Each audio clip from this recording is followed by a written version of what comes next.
heise opp.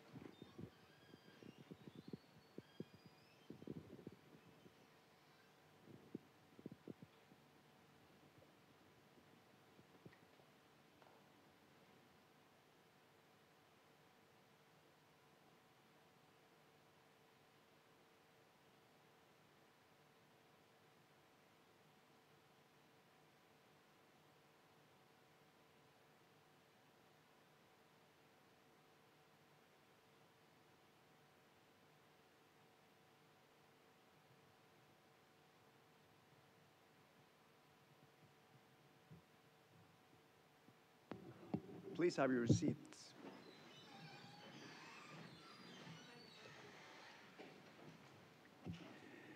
Good afternoon, everybody, and welcome to this public defense of the thesis entitled Presence and Disconnection, Teaching and Learning with Mobile Technology in Tertiary Outdoor Studies Programs.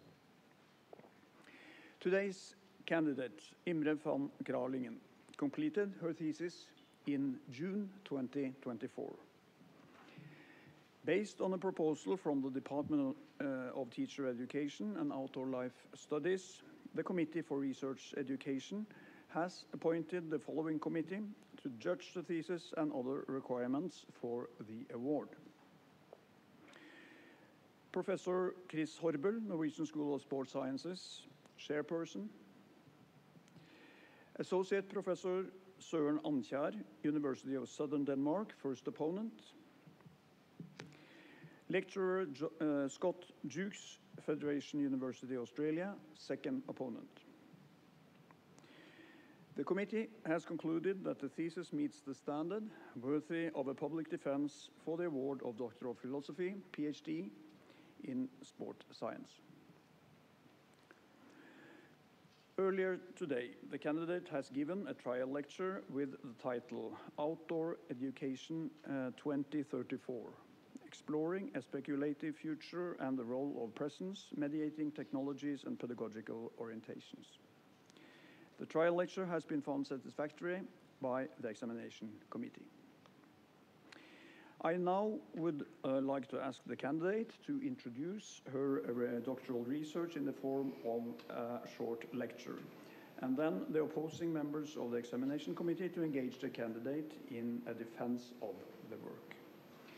Should members of the audience wish to ask questions related to the research, I ask you to bring these in written form to the attention of the chairperson, which is me, in the break prior to the second opponent's questions.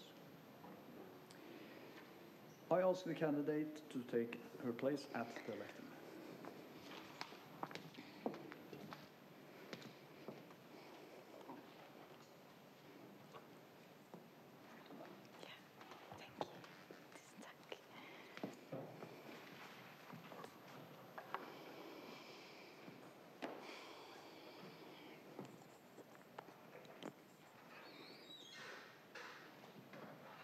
Can you all hear me well?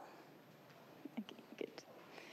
Dear Rector, dear committee, dear supervisors, dear family, dear friends, and dear everyone who is present here today. Thank you for being here. The title of my dissertation is Presence and Disconnection, Teaching and Learning with Mobile Technologies in Tertiary Outdoor Studies Programs. In this presentation, I will present the main points of my PhD project, which explores the influence of mobile devices on teaching and learning experiences in outdoor studies programs in Norway. I will begin by giving a brief background and introduce the research purpose and questions. And after that, I will briefly present the research design and methods. Third, I will present the different theories that I've drawn on throughout my research and in my dissertation. And after that, I will present the findings of the 4 articles that I produced during my research. Next, I will present a discussion of the overall findings, and I will conclude by offering some final thoughts. The past decade there's been an increasing uptake of digital and mobile technologies in educational contexts. And this development has been reinforced during the COVID-19 pandemic. I situate my project in a post-digital context, which highlights the blurring boundaries between physical and digital spaces. And also it highlights the intertwinement between technologies and our everyday lives. The ongoing advancements of modern and mobile technologies challenges the field of outdoor education in new and different ways. And this is arguably even stronger in the Norwegian context, as the Norwegian outdoor life tradition known as friluftsliv has had a strong focus on unmediated experiences and the ability to interact directly with the senses, with the landscape through the senses, to experience silence, beauty, and joy in nature. Existing literature points out a level of tension and uncertainty regarding how to cultivate the potential of mobile technologies as learning tools and their broader implications for outdoor teaching and learning. Against this backdrop, the aim of my research was twofold. First, to explore how mobile technologies are used in the planning and delivery of outdoor studies programs in Norway. And second, to understand how educators and students perceive and experience the ways in which technologies influence teaching and learning in their outdoor classes. This brings me to the research questions. And the main research question that guided my research was, how are mobile technologies influencing teaching and learning experiences in tertiary outdoor studies programs in Norway? And I developed the following 3 sub-questions. How do educators use mobile technologies in the planning and delivery of outdoor studies? What are the perceived benefits and pitfalls associated with the use of mobile technologies? And how do educators and students in outdoor studies programs perceive the way that mobile technologies are influencing human nature and human interactions during outdoor teaching and learning activities? My research questions were informed by gaps that I identified in the research and evolved over time. But this did not change the purpose of my research. This brings me to the research design and methods. Article 1 followed a systematized review. And while I set out to do a full systematic review, some issues arose during the test searches. For example, some articles that were found during initial pilot searches did not show up in the results. And either no results or irrelevant results showed up during the systematic approach. And thus, I decided to go for a systematized approach, which applies some of the principles and guidelines of the systematic approach, but thus stops from claiming it being a full systematic research review process. Important in the systematized review were the planning of the search process, including clearly defined search words and predetermined in- and exclusion criteria, together with the traceable and clearly documented review process, which demonstrate that the findings are directly derived from the data. In regards to Article 2, I followed a theoretical inquiry. And the purpose of the theoretical inquiry were not to gain a certain, sorry, I have some technical issues, not to reach a certain type of knowledge, but to gain an understanding. And in this case, the purpose was to theorize and more deeply understand the mediating impacts of mobile technologies on interactions in the outdoor classroom. And I followed a 2-step process as suggested by Bengtsen and colleagues. First was the collection of data. And in this step, I collected data through identifying relevant texts related to post-phenomenological theory. And the second stage involved theorizing. And in this stage, I evaluated and developed post-phenomenological theory and selected mediation theory as being relevant for exploring the interactions in outdoor classrooms and the influence of mobile technologies. Articles 3 and 4 are based on empirical data, which I collected through a collective case study design and using interviews. Rooted in the qualitative research tradition, I followed a collective case study to explore the diverse perspectives on and experiences with the use of mobile technologies in outdoor studies programs. Collective case studies typically examine the same research questions within several contexts and use identical methods for data collection and analysis. The design helped me to gain insight into the phenomenon under study and how it is shared among different cases, and that being the use of mobile technologies in different cases of outdoor studies programs. While I began with a single case study at one institution, I realized throughout the process of generating data and transcribing the first set of interviews that I was looking for more rich and detailed data. I also began to understand that it might not be a unique case, and so I added 2 more cases of outdoor studies programs at 2 more higher education institutions in Norway, making it a collective case study. Each case included 2 participant groups, both educators and students. And so the empirical data was gathered primarily through interviews, and I conducted interviews with individual interviews with educators and focus group interviews with students. The interviews were semi-structured, guided by an interview guide consisting of open-ended questions.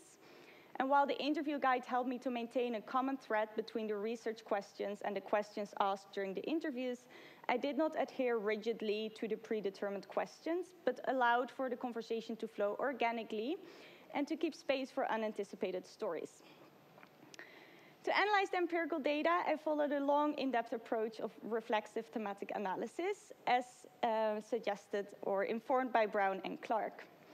Reflexive thematic analysis highlights that themes are not discovered, but rather are constructed through the researcher's engagement with the data. Reflexive thematic analysis helped me to identify explicit and implicit meanings in the data in order to construct themes. I conducted the entire data analysis manually, from transcribing and denaturalizing the interviews to various rounds of coding, refining codes, and developing and refining themes. So next is the theory. The purpose of theory is to reveal what was hidden, and different theories enable us to view different things.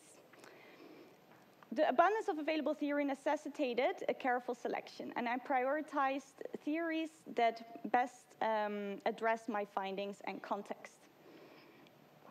The main theoretical framework I use in my dissertation draws on Dewey's principles of continuity and interaction. And this forms the overarching framework which I later connect to the other theories that I use in my dissertation and in my articles. Continuity involves how past experiences influence current and future actions and learning.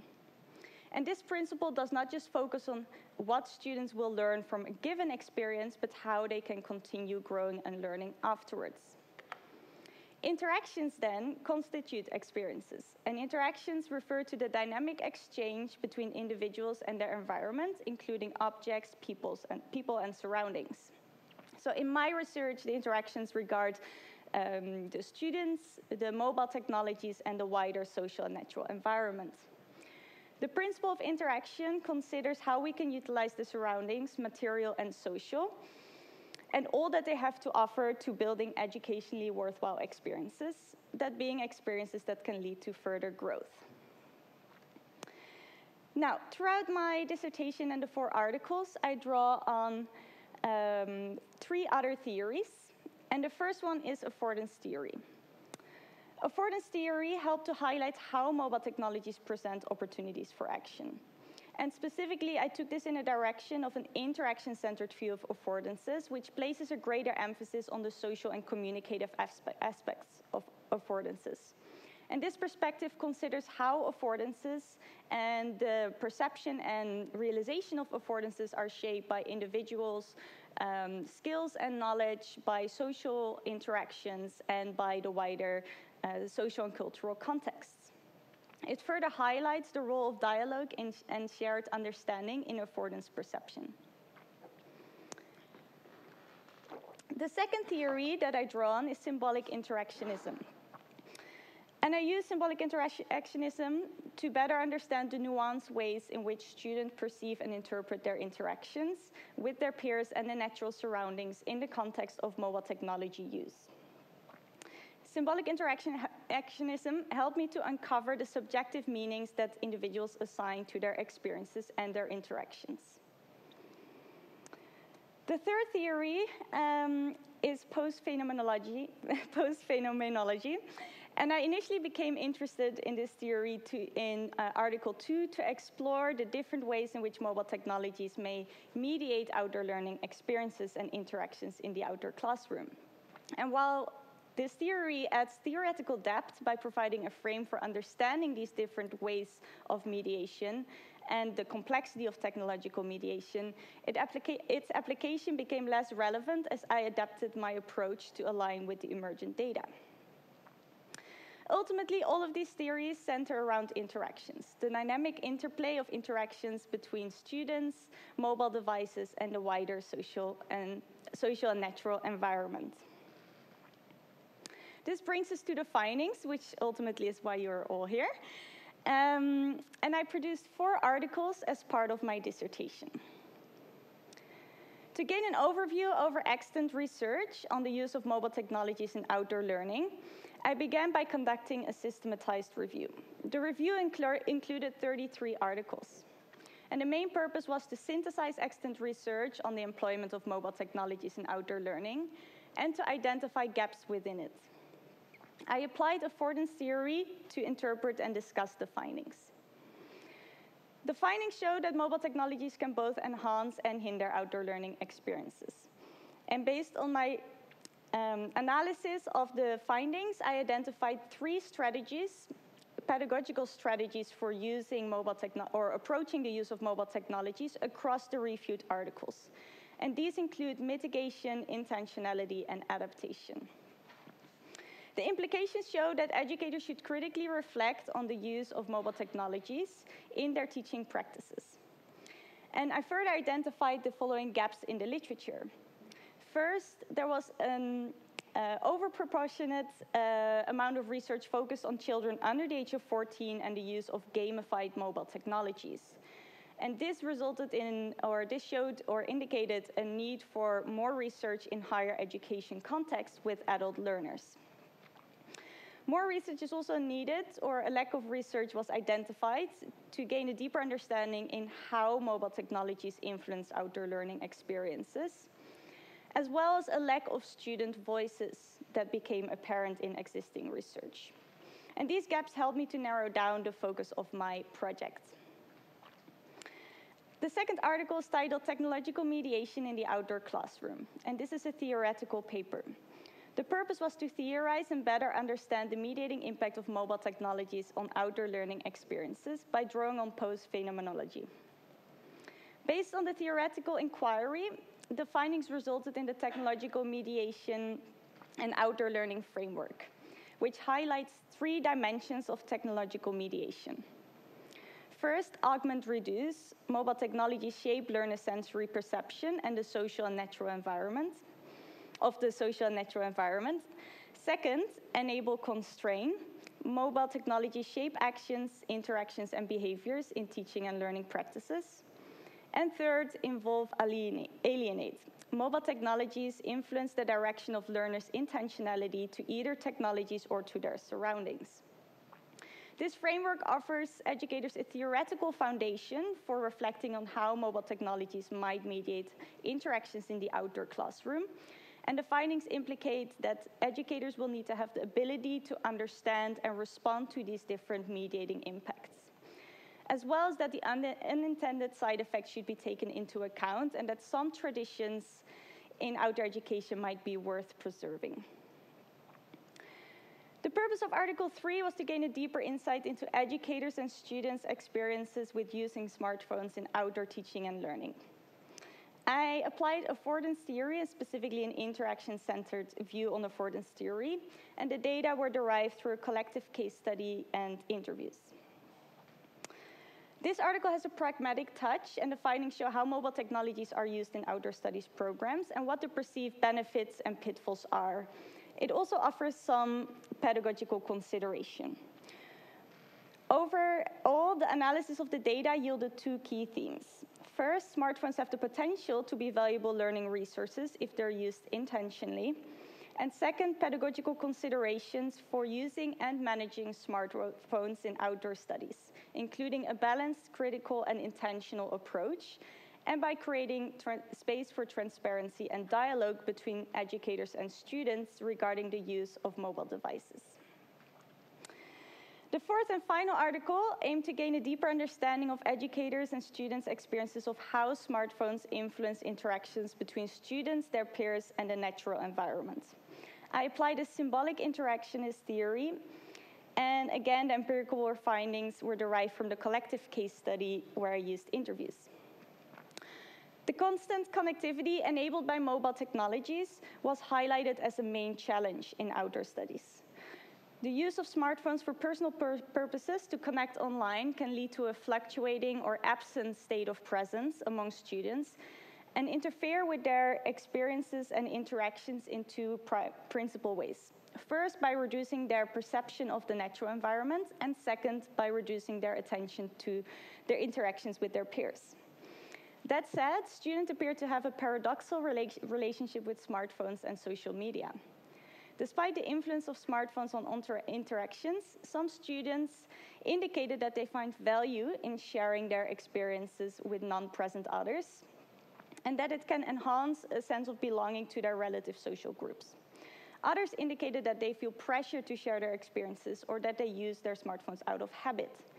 And this shows that smartphones are infused with meaning, social norms, and habits. The implications overall indicate an increased need and desire for dedicated offline experiences or offline periods offered in outdoor studies programs. Now, in this dissertation as a whole, I argue that my research contributes to a more nuanced understanding of the ways in which mobile technologies influence outdoor teaching and learning experiences. First, by illustrating how smartphones create opportunities for certain experiences. Smartphones offer a wide range of features which can contribute to dynamic participatory outdoor learning experiences and encourage students' reflective processes, for example, through digital field journals. They can thus serve as tools to help students link their direct experience with information offered by these devices. And this may enhance the continuity of the learning experience. Second, it contributes to understanding the influence of mobile technologies by showing how smartphones can limit other experiences, such as being present and open to the direct and unmediated, or the direct and immersive experience of nature and attention to social interactions. And the use of smartphones can lead to this fluctuating state of presence, which can disrupt the learning process and therefore limit the possibility of continuity of experiences. The findings acknowledge that sharing experiences with non-present others holds personal value for some students. In line with previous research, the findings emphasize that educators should strike a balance between the use and non-use of mobile technologies. The findings also suggest that educators should be selective and critical and intentional in their approach or in their decision-making around the in- or exclusion of mobile devices. By adopting a critical and intentional approach, educators can realize the potential of these devices and mitigate the challenges that they experience or that are associated with the use of smartphones in other experiences. Furthermore, by being transparent and by creating space for dialogue about the use of smartphones and the management of smartphones, they can encourage critical reflection on smartphone use among students, which can inform their future decision-making around the use of mobile devices. The opportunity to have direct, unmediated experiences of nature is still considered a unique feature that outdoor studies programs can offer, and the findings underline that this should be preserved. Finally, I contend that the findings reveal new insights into the influence of mobile technologies that add value to existing outdoor education and friluftsliv literature. Together, the 4 articles consider both the pragmatic use of technologies and their influence on outdoor teaching and learning experiences and interactions in the outdoor classroom. By recognizing opportunities presented by smartphones and understanding the challenges and impacts, educators, facilitators, and practitioners in the field of outdoor education can better be equipped to facilitate meaningful outdoor learning experiences in the post-digital context. The presented insights might serve as thinking tools for educational decision-making and reflection around the role and use of mobile technologies in outdoor studies, and as inspiration for further research. Finally, all scientific works have limits. Although I included multiple cases, the data remained confined to specific institutions and participants groups, thereby potentially constraining the transferability of the research findings to alternate contexts, such as other levels of outdoor education, primary or secondary, informal outdoor education, such as outdoor centers, and in countries with less cellular coverage. Additionally, given the fixed temporal constraints inherent in the doctoral research, there exists a likelihood that this inquiry may have captured a less comprehensive spectrum of insights into the influence of mobile technologies. If I had done, for example, fieldwork and conducted participatory observation, my findings could have been more comprehensive. However, that said, I began my research during the COVID-19 pandemic, and this was not an option at the time. While I do claim that the research provides valuable insight for researchers, practitioners, and in the Norwegian context, I caution against drawing broad conclusions about the influence of mobile technologies in outdoor teaching and learning based solely on my work alone. Thank you for your attention.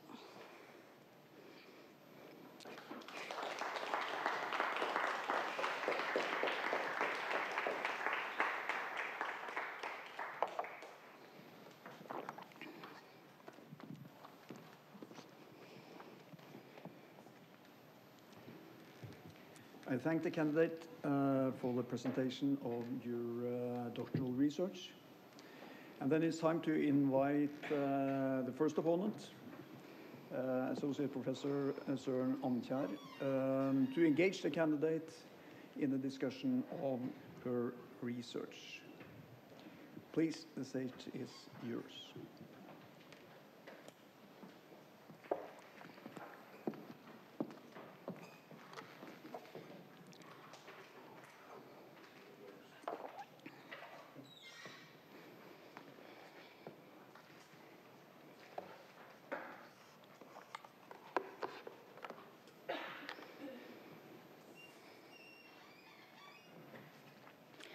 Maybe I should.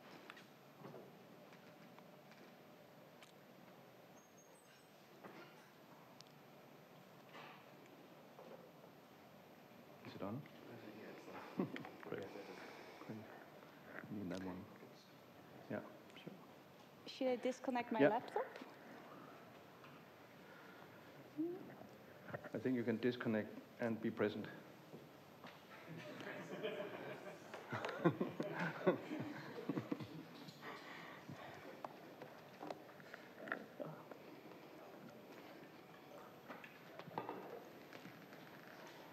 Well, we have a technical issue here. Oh, here we are. Fantastic.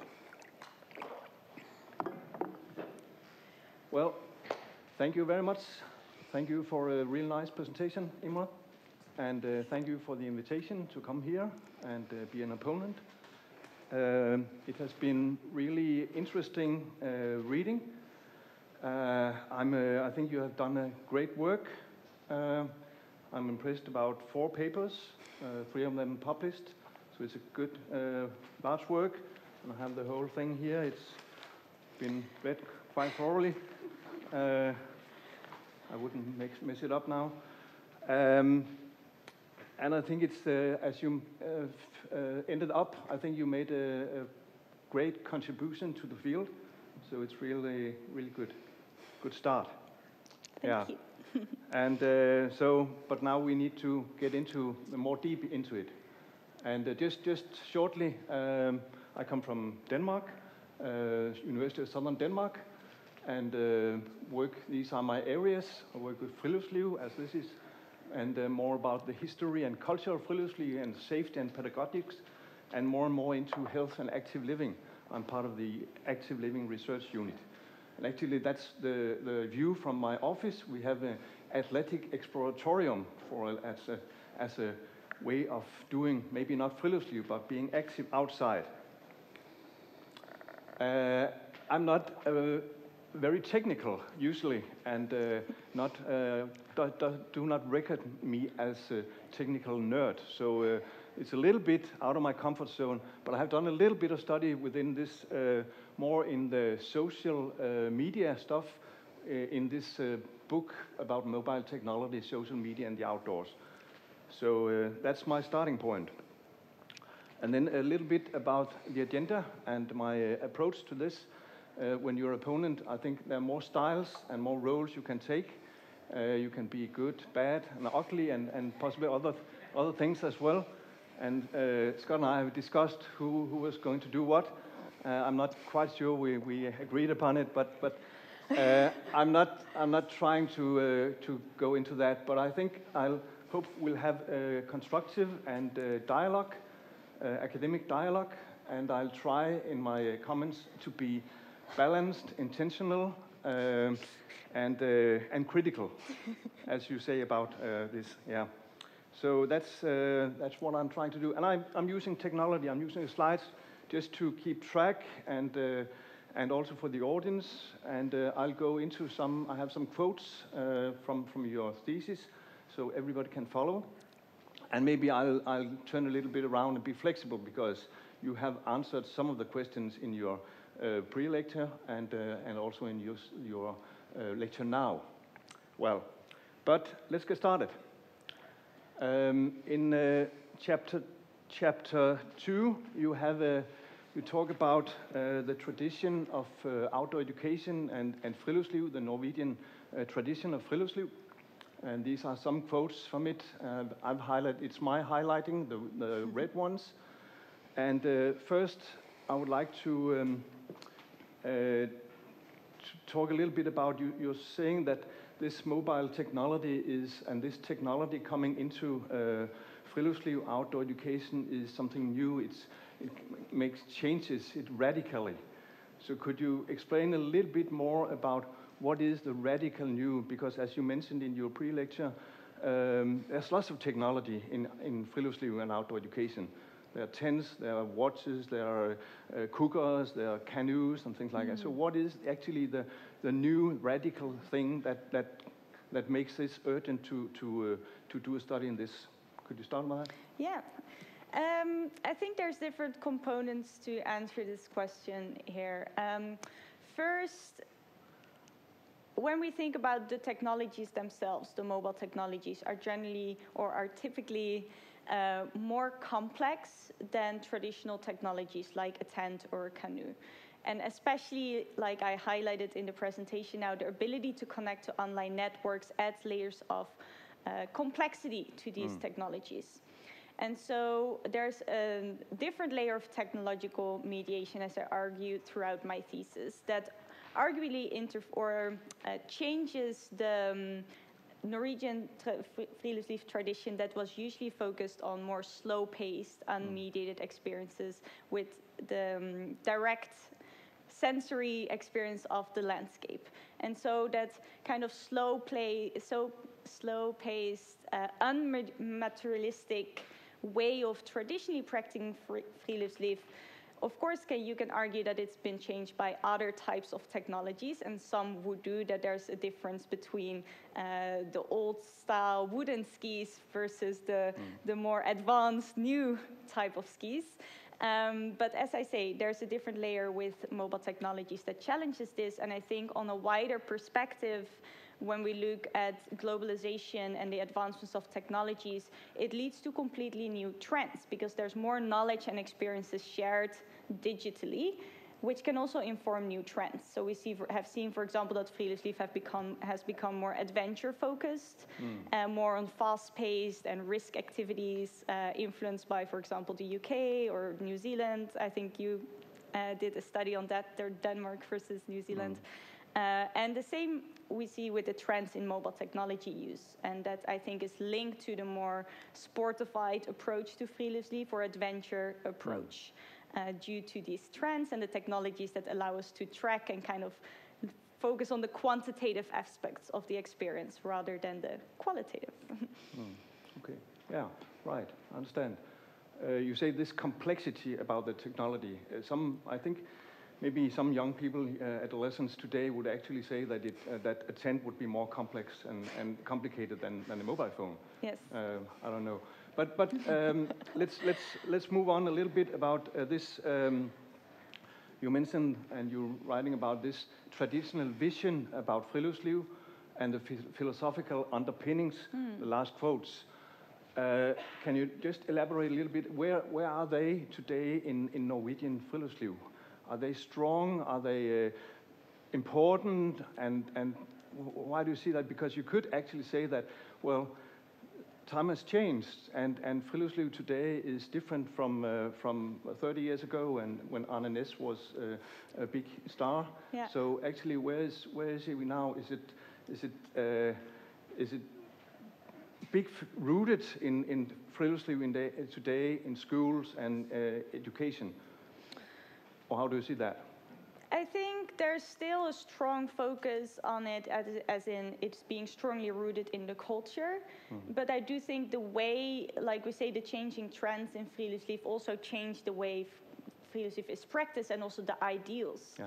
Like, to give one example, trends that have been rising are like hammocking became very popular through social media, or outdoor cooking and making cinnamon rolls outdoors. And I think these do not, in some ways, don't have to differ from the traditional ways, even though the activity differs. The experience in nature might still be the togetherness, the being in experiencing the joy in nature and the beauty of the landscape and the sensory experience. So I think there's still strongly rooted ideals, but I do think that friluftsliv, the way it's practiced, has changed. So a little bit provoking, you could say that, or I could say that this trying to find the dichotomy between modern technology and friluftsliv is kind of related to a romantic view of friluftsliv rooted in the Norwegian tradition. Could you see that?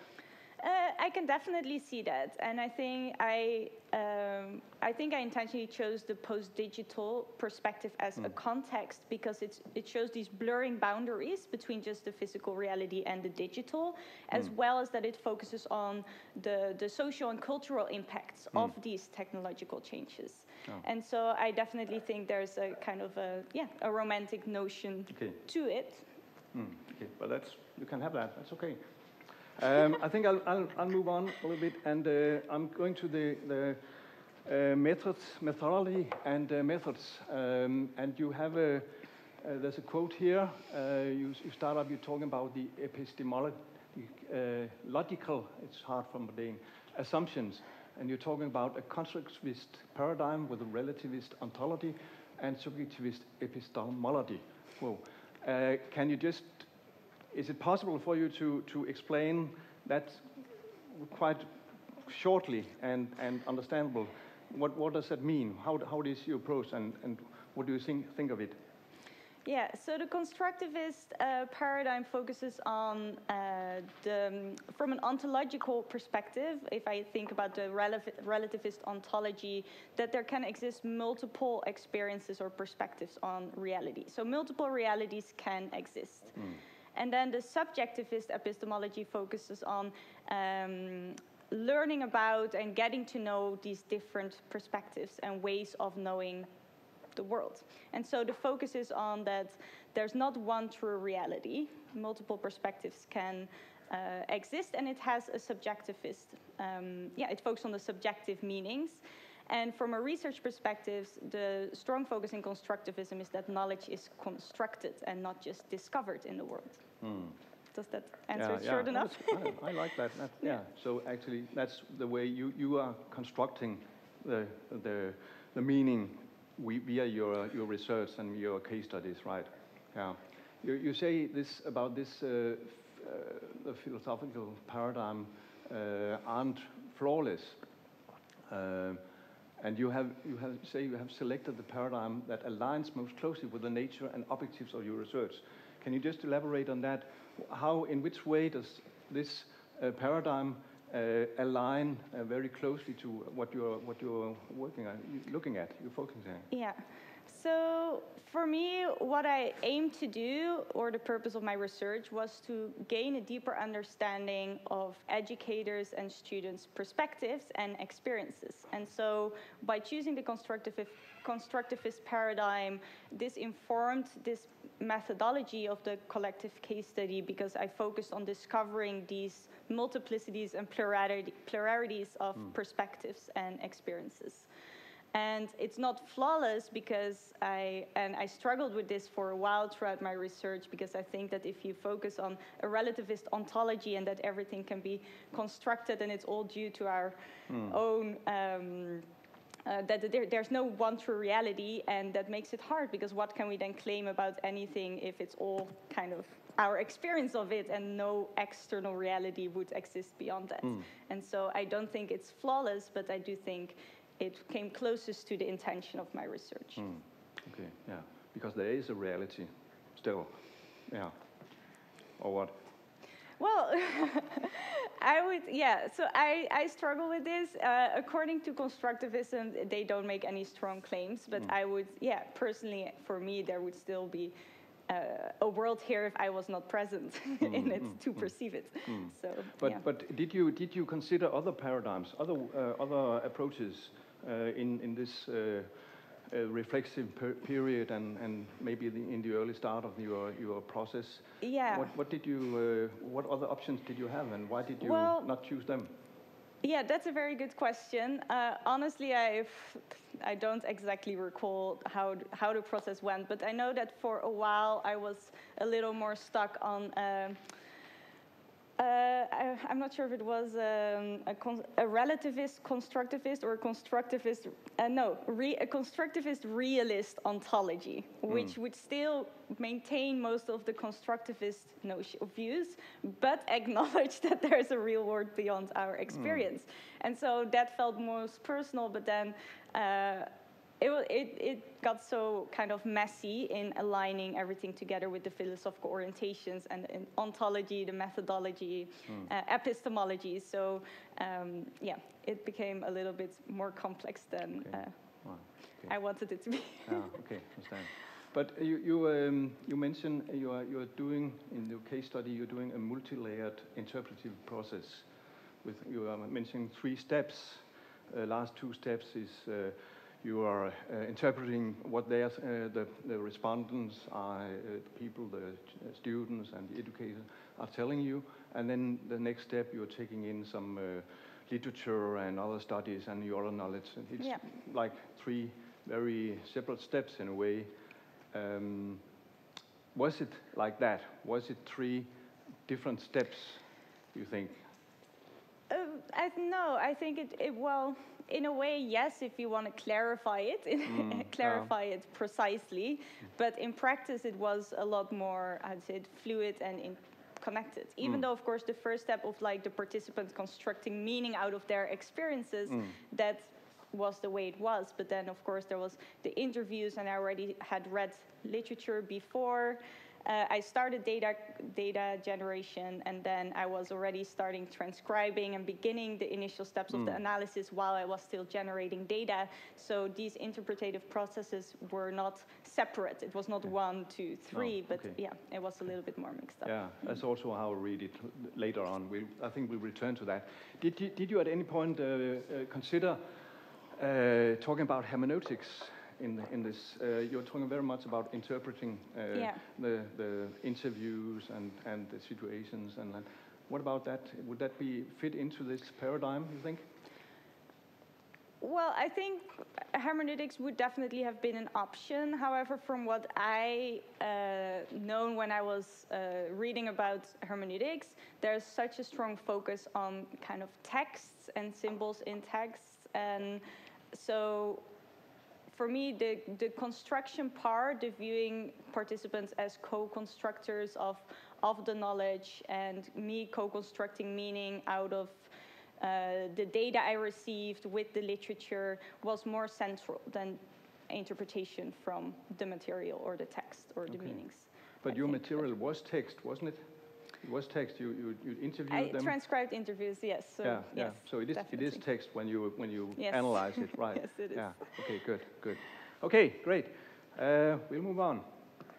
I'm going a little bit more into your words, and I think you said something about this. I just want you to be very precise on and maybe explain the phenomena under study and the topic under research. Is it the same thing or is it different things? How do you see that? Yeah, so well, the topic, I guess in a way it would be the same. That would be the short answer. Okay. But I guess the topic I would view it as more narrow. So like the use of mobile technologies, whereas the phenomena is broader, as in viewing the case. Yeah. So the use of mobile technologies in outdoor studies programs with the educators and the teachers, right. And then considering the context. So I would consider that broader. That makes sense. Yeah. So actually we have a phenomena or phenomenon, maybe phenomena, and then we have topic, and then we have some case studies you dig into. So that's the way that you narrow in your focus. Could you say that? Yeah, but I think, but honestly, I must admit that I don't recall how I've intertwined this way of writing in various paragraphs. So there might be some inconsistencies there. Yeah. Okay. I just got a thing from my ear thing. I forgot a question here, and I need to go back and be flexible, because actually this paradigm and the method and methodology chapter is how does that relate to it relates to your paper 3 and 4? Does it actually relate to paper 1 and 2, and how does that fit into it? Can you say a little bit about that? Yeah. I think that's a very good question, and when I read this feedback in the report that you wrote after reading the thesis, and so when I reflected back on it, I think I could definitely have elaborated or been more explicit about it. And so I think in a way it aligns with the constructivist paradigm, but it's not perfect. So I think it aligns because as a researcher, I played an active role in constructing knowledge and meaning out of in the theoretical inquiry, the theories I gathered and interpreted to the case of interactions in the outdoor classroom. And in the systematized review, I constructed new meanings from the reviewed articles, but I also understood that there was a multiplicity of meanings in the different articles that I reviewed. So I think there's a way to align it, but it's definitely not perfect. And an obvious reason for that is because the systematized review is systematized, and so there's general guidelines and an idea of getting kind of a general insight into the knowledge of existing research, and that would conflict with kind of the focus of constructivist research and my methodology in terms of getting in-depth, rich, context-specific knowledge. So.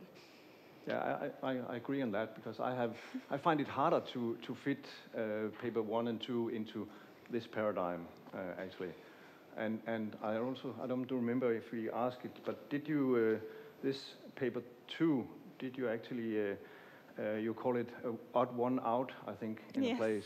Yeah. Did you consider maybe leaving it out or do something else with it? Yeah, definitely.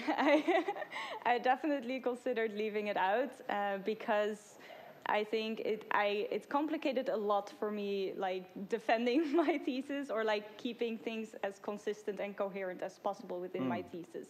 And so I thought it would be an easy way out to not submit it because I didn't need it as part of my dissertation.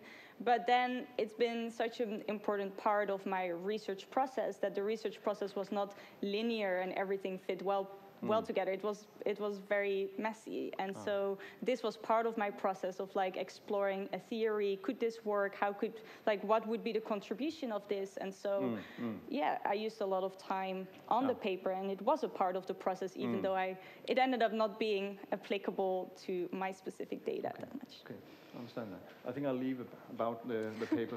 I think Scott will return to this, so I'll move a little bit on.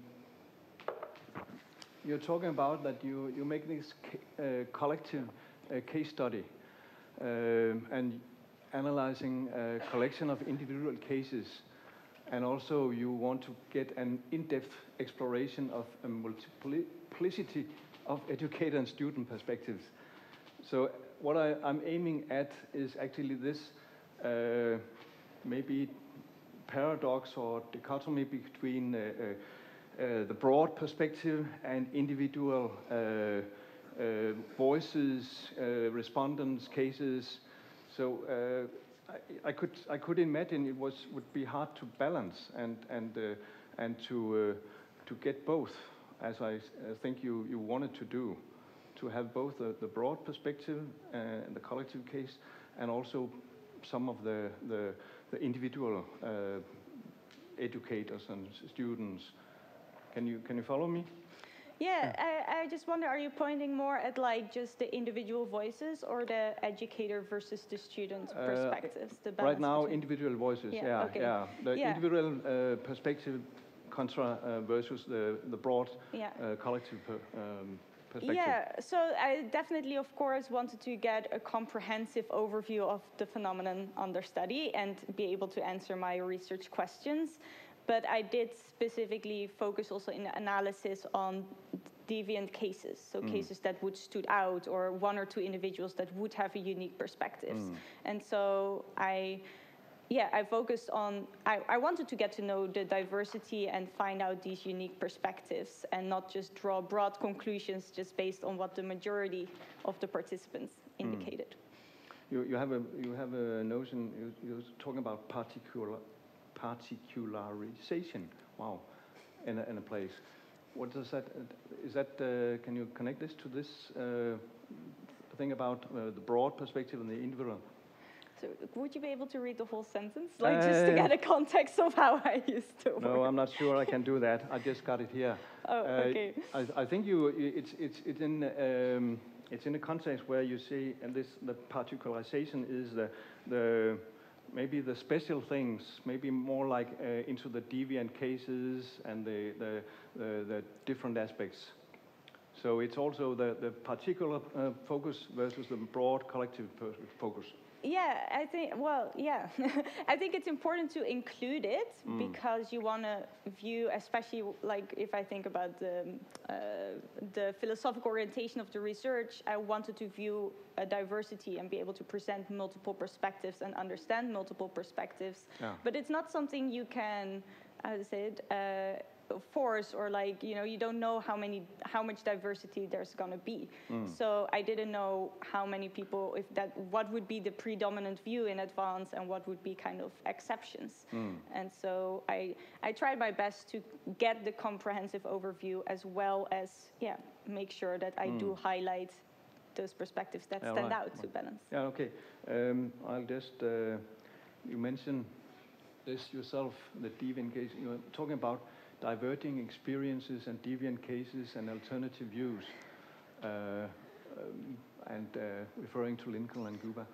Can you just give some examples of what are the, you have presented your findings, and this is the broad perspective, the collective case study, but you also have a focus on these deviant cases and diverging experience and alternative views. Can you give some examples on what are they, and how do they fit into that? What are you doing with them? Yeah, so, well, to give a concrete example from the data, when looking at the perspectives of educators on the use of mobile technologies, there were generally, well, like I mentioned it in the trial lecture, they're like anti, the pro, the in-between perspectives. And most of the educators indicated or described to be open or to use it to some extent, not necessarily to be pro, but to be open to using it or interested and exploring the use. But there were two specific educators who were like, no, we don't believe it has a place in outdoor education. And so that didn't mean that technologies were not used by students, but that they didn't use it pedagogically in their teaching. And so that was important for me, for example, to highlight that it's not just like, everyone is kind of open to using it. And for students, to give a concrete example, there was repeatedly mentioned this activity of having a 24-hour period without technology's presence. And most of the students experienced this quite positive, but there were 2 students who were very explicit with like, this was very challenging, you know, we thought we felt uncertain and we weren't able to just, you know, I'm used to call my mother every evening. And so, so those were also cases that stood out. And I think I give that example in article 4, yeah. So these examples, I think they're good examples, actually. Yeah, fine. But how do they move on, and how do you use them in your findings? Because I understand you're looking at these deviant cases and alternative views and diverting experience, and they talk about them, but they kind of disappear when you end up with your final findings. Or how do you see that? Is that because there's some kind of a reductionism in a way, which always will be there, I think. Yeah. But it might be it's kind of a shame, and it's not like. I think you make a very good point there, actually, and I think when writing up the findings, like for example, like when you come to a conclusion in general findings, you want them to be useful and to stick to people, and so to have findings and then be like, but there were some examples on there, everyone, like it becomes maybe less compact and easy to remember for people when reading the research, because ultimately you come to some key findings, and it will be hard in key findings to also highlight all the nuances. And I agree with you, like you said, I think there's always a degree of nuance being lost in analyzing and interpreting the data. But now that you talk about it like this, I think, especially regarding the educators, that is something I could maybe have highlighted more in the discussion chapter. But with the students, I think I do highlight it by talking about this paradoxical relationship and experience of using technologies as both having benefits. But the educators, those two, it was two very traditional, no technology. They're kind of disappearing, because in the overall picture, it seems like actually the educators are quite pro technology and use it in a balanced way. Isn't that right? Yeah, so they were, I think you get it right. I wouldn't say pro, like that was not the impression, but they were open and exploring, but not all the time or in all activities. So the examples I gave are the activities where they consider it useful to explore it, Okay, right, okay, good. Okay.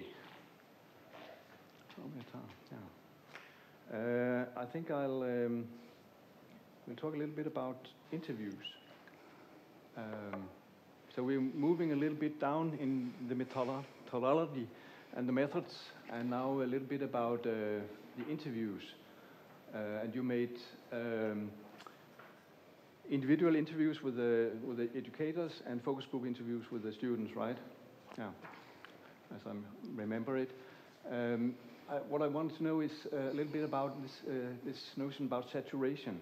When do you actually know that you've got what you need, and that it covers the whole thing, the whole case? And you're talking about richness and completeness, quality of data. So how can you? Is it a feeling, or is it your supervisor who tells you, or is it where do you get it from? That would have been an easy answer. How do you decide when you have enough data and rich data and complete data and quality?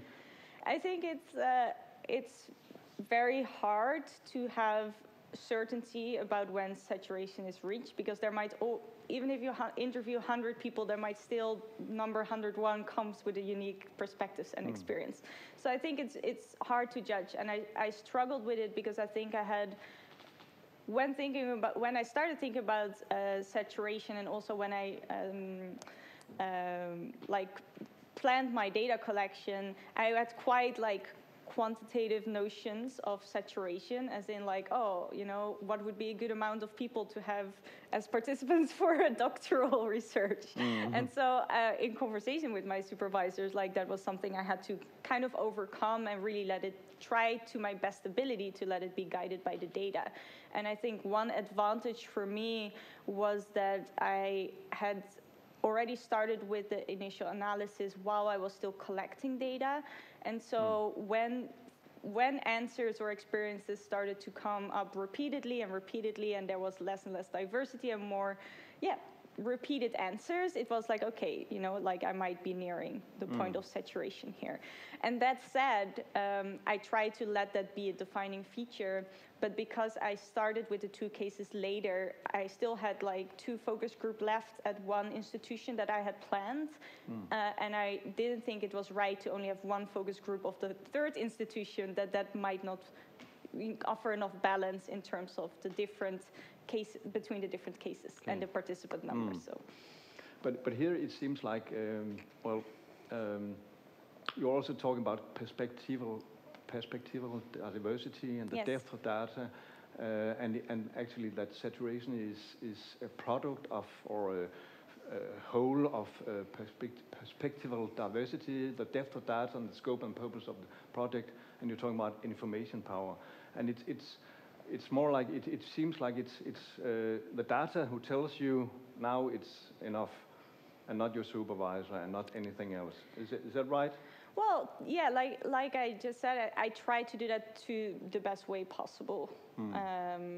And so, like I said, it's never, I could not be 100% sure. I did not feel 100% sure, but there was enough repetition, and I tried to get a diverse group of perspectives, but when answers started to become more repetitive and they had describing similar experiences, at that point I decided it was enough. And of course there was a time limit as well. Like I could have tried another 2 years with data collection, but then I wouldn't have made it. So yes. Understand that. What about you did individual interviews with the educators and focus group interviews with the students. Why this choice? Why did you do that? So I started with individual interviews with educators because I thought it would allow me to get really in depth into their experiences and really bring that to the fore. And if I had done, for example, focus group with educators, they might be influenced by each other or think about, because I did it at 3 institutions, so the educators would be colleagues at each of the institutions, and so that might influence the data I would derive from potentially. And so I focused on getting really an in-depth understanding of their experiences and perspectives, whereas in the focus group interviews, it was my hope when I started reading the literature on focus group interviews that it would help students or encourage students to also remember experience and to discuss things together, and that they would feel more comfortable, and that kind of that power relation that you can have in interview settings, that would be less in that case. Okay. But the idea of focus group interviews actually is to have communication and the respondents to inspire each other. Yes. So you could have done it different, right? Yes, I could have, but because I decided not to. It could, from an outsider, it could mean that actually you think that the educators, they're more important. We're doing individual, and the students need to be focus group. But that's not the case. No, no, definitely not. Okay. And that was not the intention. And like I think in the thesis I referred to the breadth-depth trade-off. So whether you get a breadth of knowledge or more in depth. And so with the educators it did, and I had a lower number of educators as well participating, and so it allowed me to go really more in depth. Whereas the breadth was more in the focus group interviews. Right. I think you mentioned it very shortly somewhere in the methods chapter about language. Can you just say a little bit about how was that? We're in Norway, and there was something about language, wasn't it?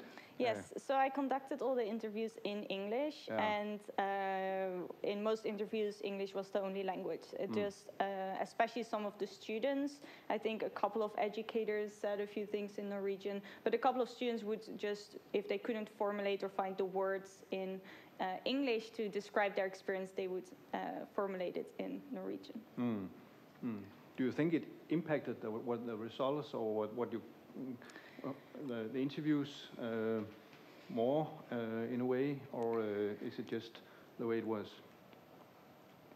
That's a very good question. I think it potentially has, like, could have. I wouldn't dare to say for sure, but I did ask all the participants if they were comfortable doing in English, or if they felt like, yeah, their language, or if they didn't feel comfortable expressing themselves in another language. Okay. So, and they all said it was okay to do it. So nobody said, "Oh, I'm uncomfortable." No. Oh, okay, good. Okay. At least they didn't express it. No, that's right. Let's see.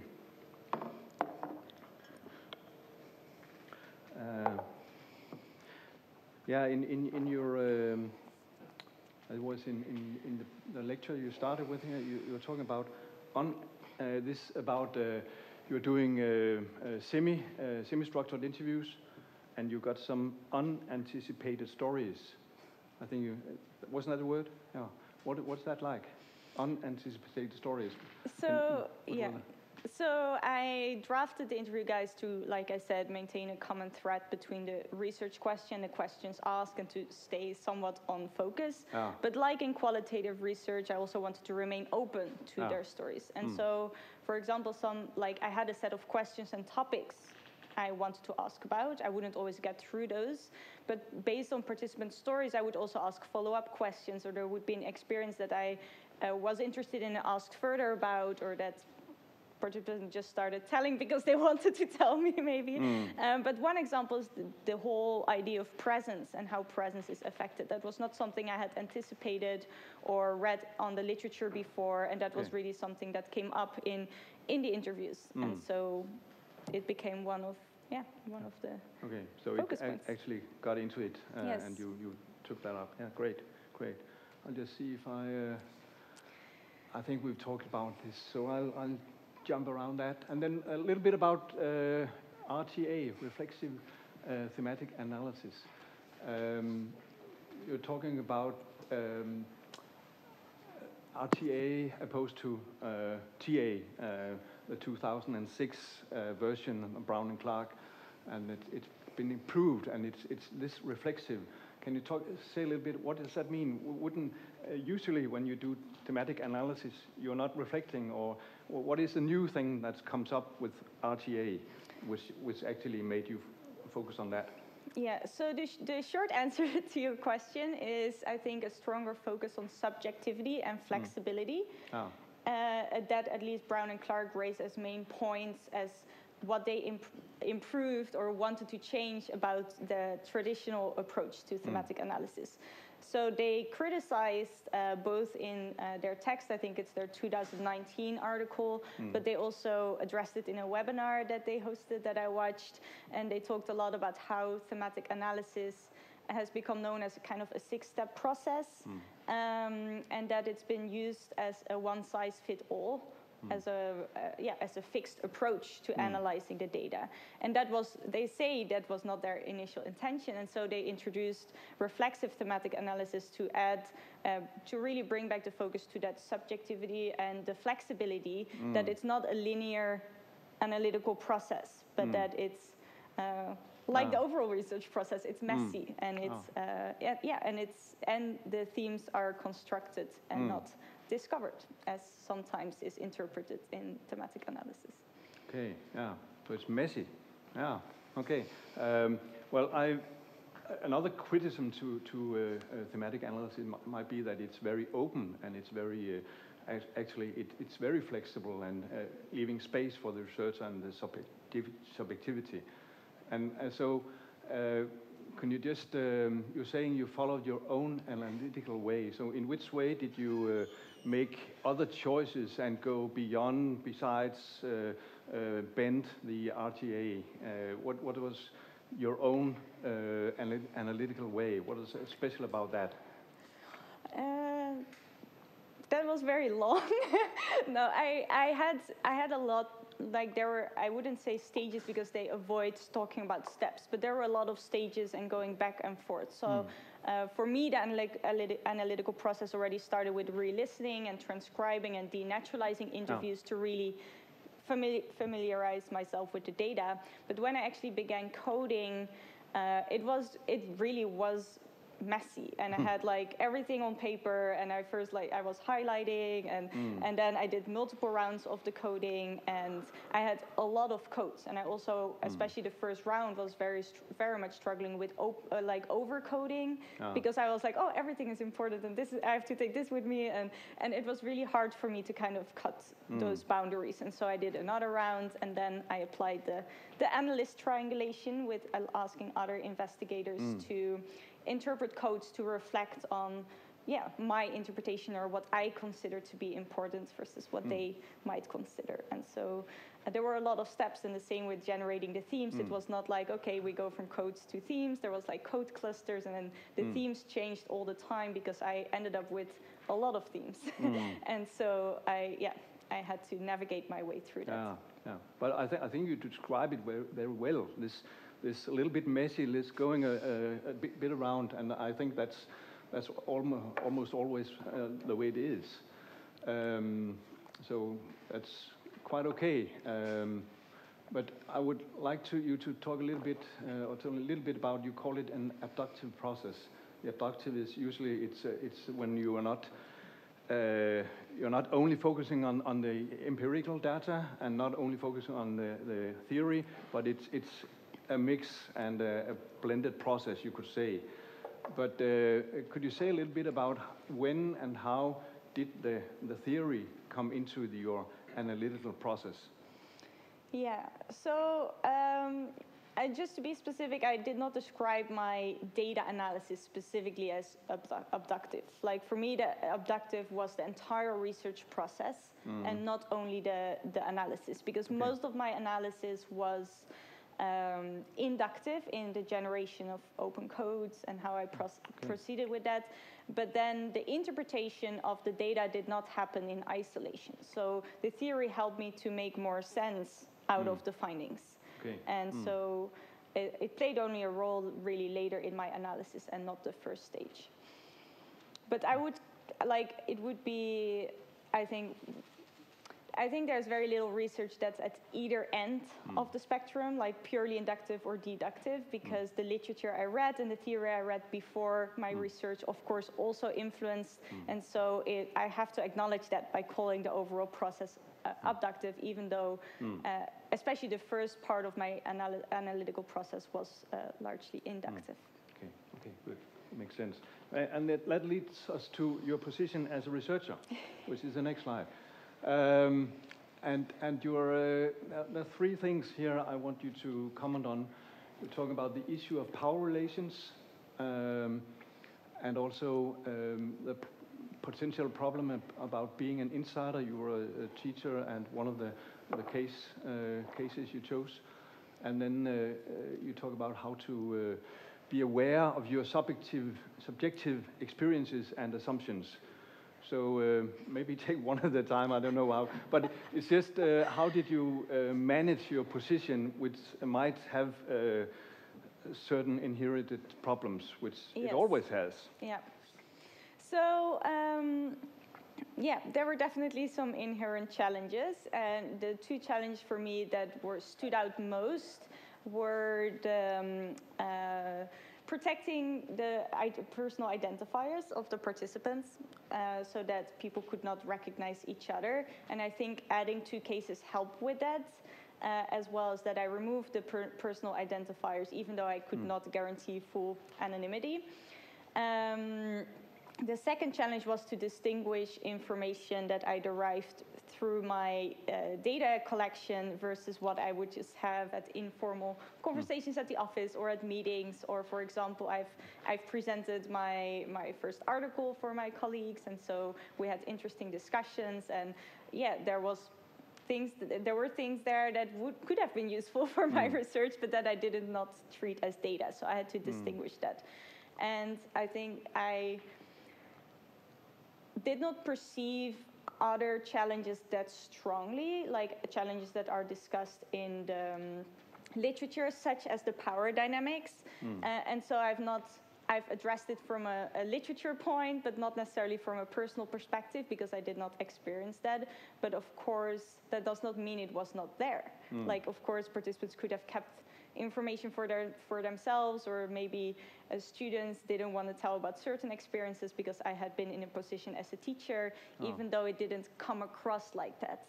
And so, yeah, you can never know if it's fully rigorous or conducted perfectly. But I tried my best to deal in the best way possible with these relations. But would you say that your case where you were insider, did that have a special position or special weight or different value in the results, or how was it aligned? No, I think it was very aligned. Like it's suggested often in literature that it, of course, it has challenges but also advantages. And yes, I had already established relationships. But I think ultimately the nature of my research was not a sensitive topic. And so if it had been a sensitive topic, that might have played much more a role than it did in my case, because people spoke quite freely. Like there was nothing like very difficult about it. Okay. Let's talk about the last one, last quote. You say you have to be aware of your subjective experience and assumptions. Could you and be aware of is one thing, but what about what does that lead to, in a way?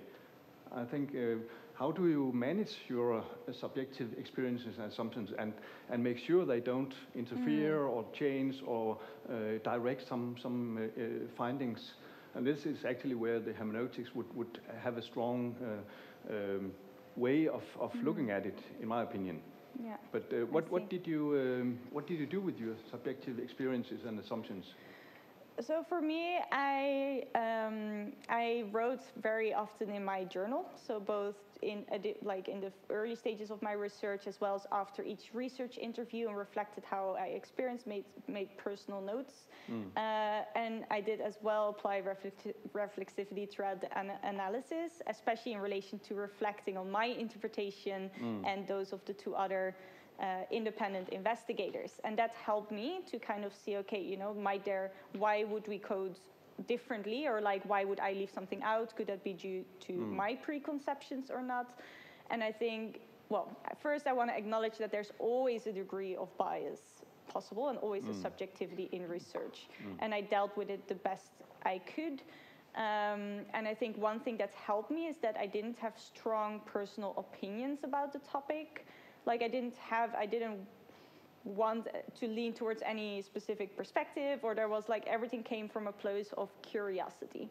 And it was not that I naturally myself was open and was kind of neutral in a way already before starting the research. Maybe neutral is not... How do you know you are open and neutral? Well, okay, so when I started reading about the technologies and I understood these anti and pro technologies, I was, I didn't fit myself necessarily at either end of the spectrum. Just like I genuinely want to learn what are the possibilities, how do people experience this, and so it came from a place of genuine interest. But of course, like I have my own experiences and carry that with me. And even though I talk about how I reflexively dealt with it, I think I could have, in the thesis itself, be maybe more concrete about what my preconceptions were and not just how I dealt with them. Yeah, and somebody might say that these preconceptions are not always that reflected and that explicit, and that you don't always know about them. They might be hidden somewhere. Yeah, that might be in true. the body. Yeah. Right. Okay. Good. We'll move to your papers. I just have a little bit more closely related to paper 3.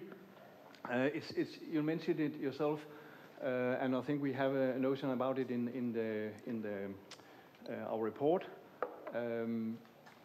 You're not really focusing on the difference between students and educators. It seems like they are very much aligned. Is that right? And could you, to my thinking, I would say that it could be interesting to focus to see what are the differences between these groups, because they are in different positions, right? And different ages and different cultural background, maybe. So why not? Why didn't you have a more close focus on that? And could it have been interesting in your thinking? So initially, that was actually my plan. So when I drafted my research proposal and ideas for the different articles, I had considered doing one paper on educators and one paper on student perspectives and experiences. And so that was something I started with, like, okay, that could be an option. It's not a fixed, like, it doesn't have to be fixed that way, but this is an option I could imagine working for the the organization of my articles. And then when I was doing the research and generating the data and starting with the analysis, it did become clear that there was not enough difference between their perspectives. Not enough what? A difference between their perspectives to base two interesting articles that would not be very, very similar. So the differences that occurred were more on an individual basis than on an educator versus student perspective. So ultimately the decision was grounded in the data and not my planning in advance. Oh, okay, interesting. Yeah. Actually, you in your presentation, I think you ended up saying that this idea about technology-free space off-grid being out, it was more related to the students, more their voice saying that compared to the education. Was that right? To some extent, it's not that simple. I think educators, I was actually, to some extent surprised by how students were like very, interested in having more tech-free experiences.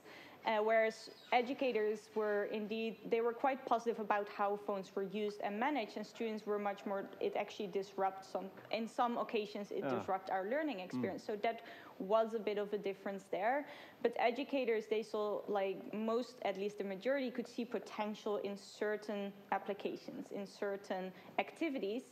But especially when it comes to when the focus is really on experiencing nature, or their silent paddling and doing beaver observations, or having the tech-free 24 hours, they all saw, and I think I write this, I don't remember which one of the papers, but none of the participants could imagine technology working with the real, what they call the embodied and direct and sensory engagement of nature. And so that stood out. So there were pedagogical opportunities there recognized by educators, but not necessarily overall. It was very dependent on the learning objectives and the activities. So. Right, okay. But it's quite surprising, isn't it? I would say, my preconception would be that it was different. Yeah. Opposite. Yeah, I think for me that was also surprising. That's good. It's good to be surprised when you're doing research. Otherwise, it's kind of boring. You have. I think I'll end up with this in paper 4 and paper 3. You have this thinking about on the one hand and on the other hand. On the one hand, it reduces their sensory perception of nature and their attentiveness, and on the other hand, it can be used in connection to learning. So I'm just thinking, this is quite binary, isn't it? It's one each side, groups like that, which actually leads us to where you started in the review, which is very much what it came up there, and the double-edged sword from Cuthbertson. So can you, what is, maybe now I'm being a little bit harsh, maybe, what's the new about it? What actually new are you putting into this? What is the new knowledge from this whole study compared to what you actually could see in your review and was known from other studies? Yeah, I don't think that's harsh at all, actually. I mean, with research, like you hope you find something very new and interesting, but you can't know, you can't anticipate. That's why you go out and explore it. And so a lot of it does build on existing research, and in a lot of respects confirms the findings of various studies, both that I have reviewed and that I have read after my literature review. And so, well, yeah, of course, then it's not entirely new, but I think the contributions, well, paper 2, I still argue, offers a theoretical contribution by offering a theory that has not been adopted in the field and exploring how that might work. But I also think, especially paper 4 and how I discussed the findings with the quote you illustrate here, that it has given a deeper insight in this notion of fluctuating presence and how that influences the interactions. And so it's not entirely new, but it builds on it and still adds new knowledge. And the same with the pragmatic examples in paper 3, the whole idea, even the pedagogical considerations are strongly aligned with the findings of previous research, even if I might wish it were in that case, even if I might wish it was very new and exciting. But the practical ways of showing, okay, this could be the intention and these applications could be used in this context, I think is also a contribution, at least in a Norwegian friluftsliv context, I would argue. Yeah, I take that. And I think it was a little bit harsh because I think you're right. I think you end up with something like it, the double-edged sword, the binary relation, but also you give a background and you give some more detailed knowledge about it. So I acknowledge that, and it also relates to theory and to new theoretical perspectives. So that's good. I like that. My last, I think I'll need to stop pretty soon. You have some recommendations in your paper 3 and 4 for the field, for educators and friluftsliv people in Norway and the world. And you actually say that you need to use these smartphones balanced, intentional, and critical. And I think in your presentation now you said selective. You changed balanced with selective. So why did you do that? And what does that mean? How do you do it? Yeah, no, that was just a mistake, to be honest. There's no good reason, and I had balance all the time. I think maybe I was working late at night and had balanced already in the sentence before and thought like, oh, you know, like it shouldn't be too repetitive. But there's definitely no good reason for doing that. But actually, how do you do it? Try and be a little bit practical now. Actually, how can educators use your new knowledge, go out and be balanced, intentional, and critical in the use or management of smartphones, mobile phones? So I think, by the way, just the balanced, critical, and intentional are connected to the transparency and dialogue.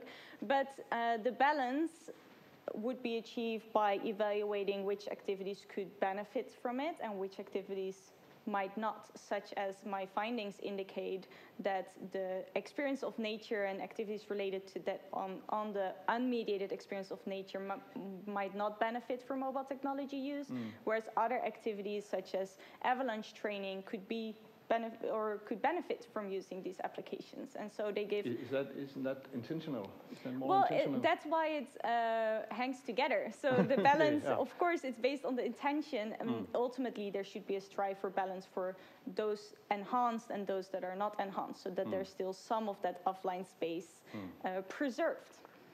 And a lot of the activities and other activities can then be supported. And what I mean with that it's connected to the space for dialogue is that this intention, and this I thought was interesting to highlight, is that educators said, like multiple educators or a majority indicated they do discuss the intention of using a device when they use it in their teaching. But for students, it was not always clear. So a lot of the students indicated that they, would like it to be more transparent. Why do we use it? What is the intention? What are the benefits and pitfalls, so that they can learn and have their own critical reflections. So that makes sense. Good. Okay, thank you. Time is running, and we have talked about this offline spaces. So actually, we're close to the end. I'll just post my last usual question. Actually, I would like to know what is your most valuable learning from this? A PhD study is a learning process. So what can you, when you're looking back, what's your most valuable learning from this? That's a very good question. Do you mean content or the research process? It's free. Anything? I'm flexible. It is to stay determined, I think, to even if things get difficult or don't go the way you plan or you have different challenges, to just it all passes. So yeah, so just to push through and have faith, and if something doesn't work, try a different route. Okay, I'll take that. Thank you very much. Thank you.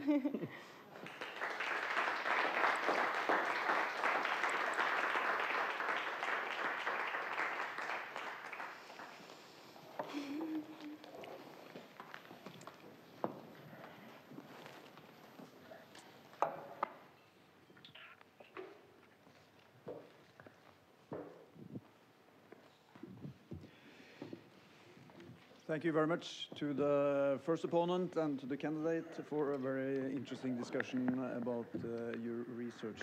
Now we will have 15 minutes break, so we meet here 2:45 when our second opponent will start.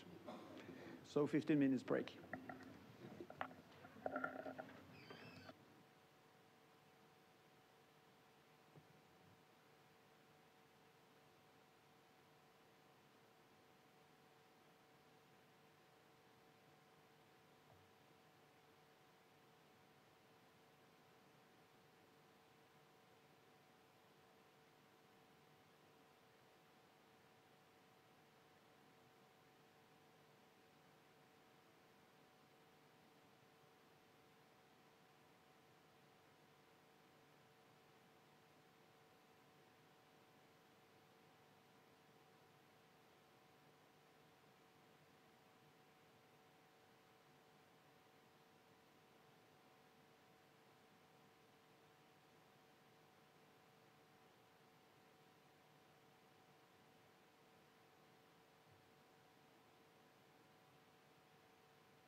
unmute.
Okay, welcome back, everybody.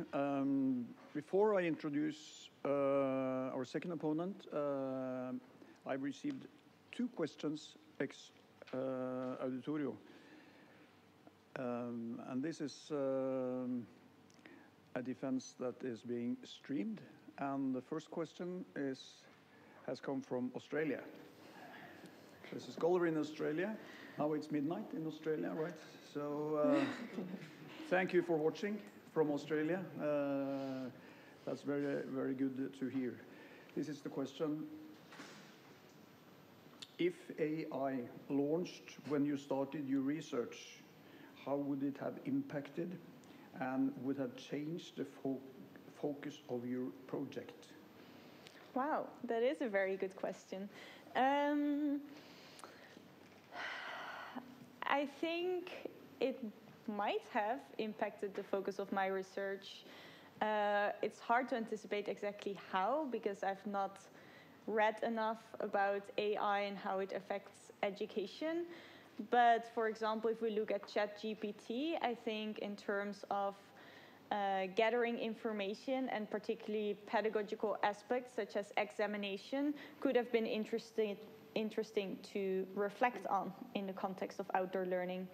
But it might also not have changed my focus, as my main focus was on the outdoor teaching and learning experiences, and AI of course influences through applications, but yeah, it might not have changed that much. I don't know. It's hard to anticipate.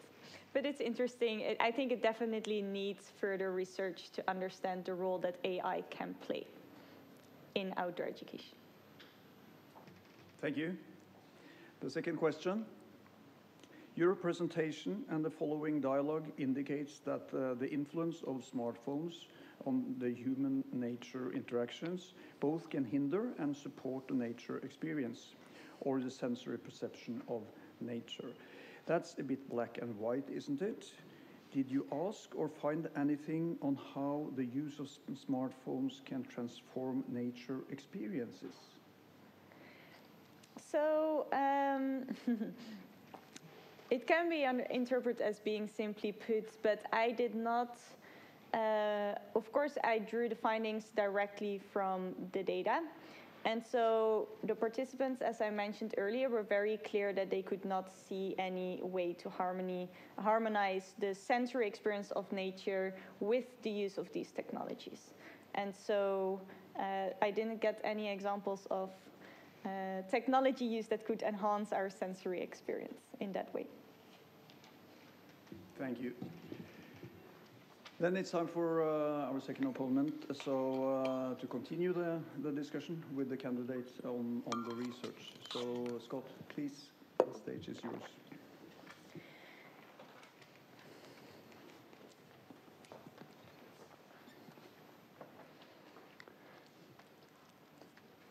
Well, first of all, thank you for having me here anyhow, and thank you, Imre, for your work. It was a pleasure to read your thesis and to engage with what is a critical topic for us internationally in outdoor education. So this process is quite new for me as an Australian, and there's been a bit of debate about whether I use a PowerPoint, whether I don't use a PowerPoint. So I'm going a little bit hybrid and a little bit mobile. So if you want to follow along with some of the pre-planned questions, you can scan the QR code on the screen. But as we've learnt already today, this might impact your feeling of being present in the room. Also, as we've learnt today, there is some ways that these devices, they enable particular things, but they also constrain other things. So I've got a bunch of questions on here that have probably already been answered. So I've got some more. So I don't want this to constrain our conversation too much. So we might use this, but then we might diverge a little bit. We'll see how we go. My first question is your title. Can you tell me a little bit about how you came about your title? Did you play around with any other alternative titles? Can you give us an insight into how you came about this? Yeah, that's an interesting question. I must say, I can't recall the titles I had on my research proposal before, or like that I played around with before. I know that I had for a while perspectives on teaching and learning with mobile technologies, or experiences and perspectives. So I played around with that lower part, but the presence and disconnection part only came in later on, after I had written up all the findings and produced the articles. Because as you might have noticed, the presence and disconnection is also the title of the 4th article. And so as it became central, I also used it for the main title for my dissertation as well. So.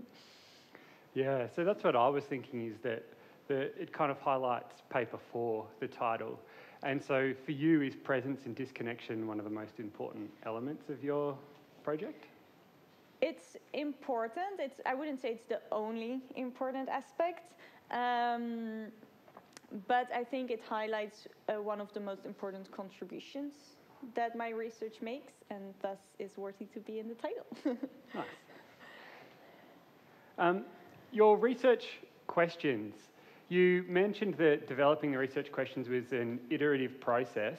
Can you give any insight into that iterative process? What were some of the questions that maybe you began with? How did they evolve, and what influenced their evolution? Yeah, so like at the very first beginning of my research, as you may or may not know, my project was predefined. So it was a topic for the PhD, which was young people, technology, and friluftsliv. But I could, within that theme, play around. And so I became interested in technology pretty early on through the predefined project. But initially, I had not specified it to the context of outdoor studies. So I was also interested in how it recreationally could affect recreational activities, for example. So it was quite broad, as in friluftsliv, in a broader setting and not necessarily an educational context.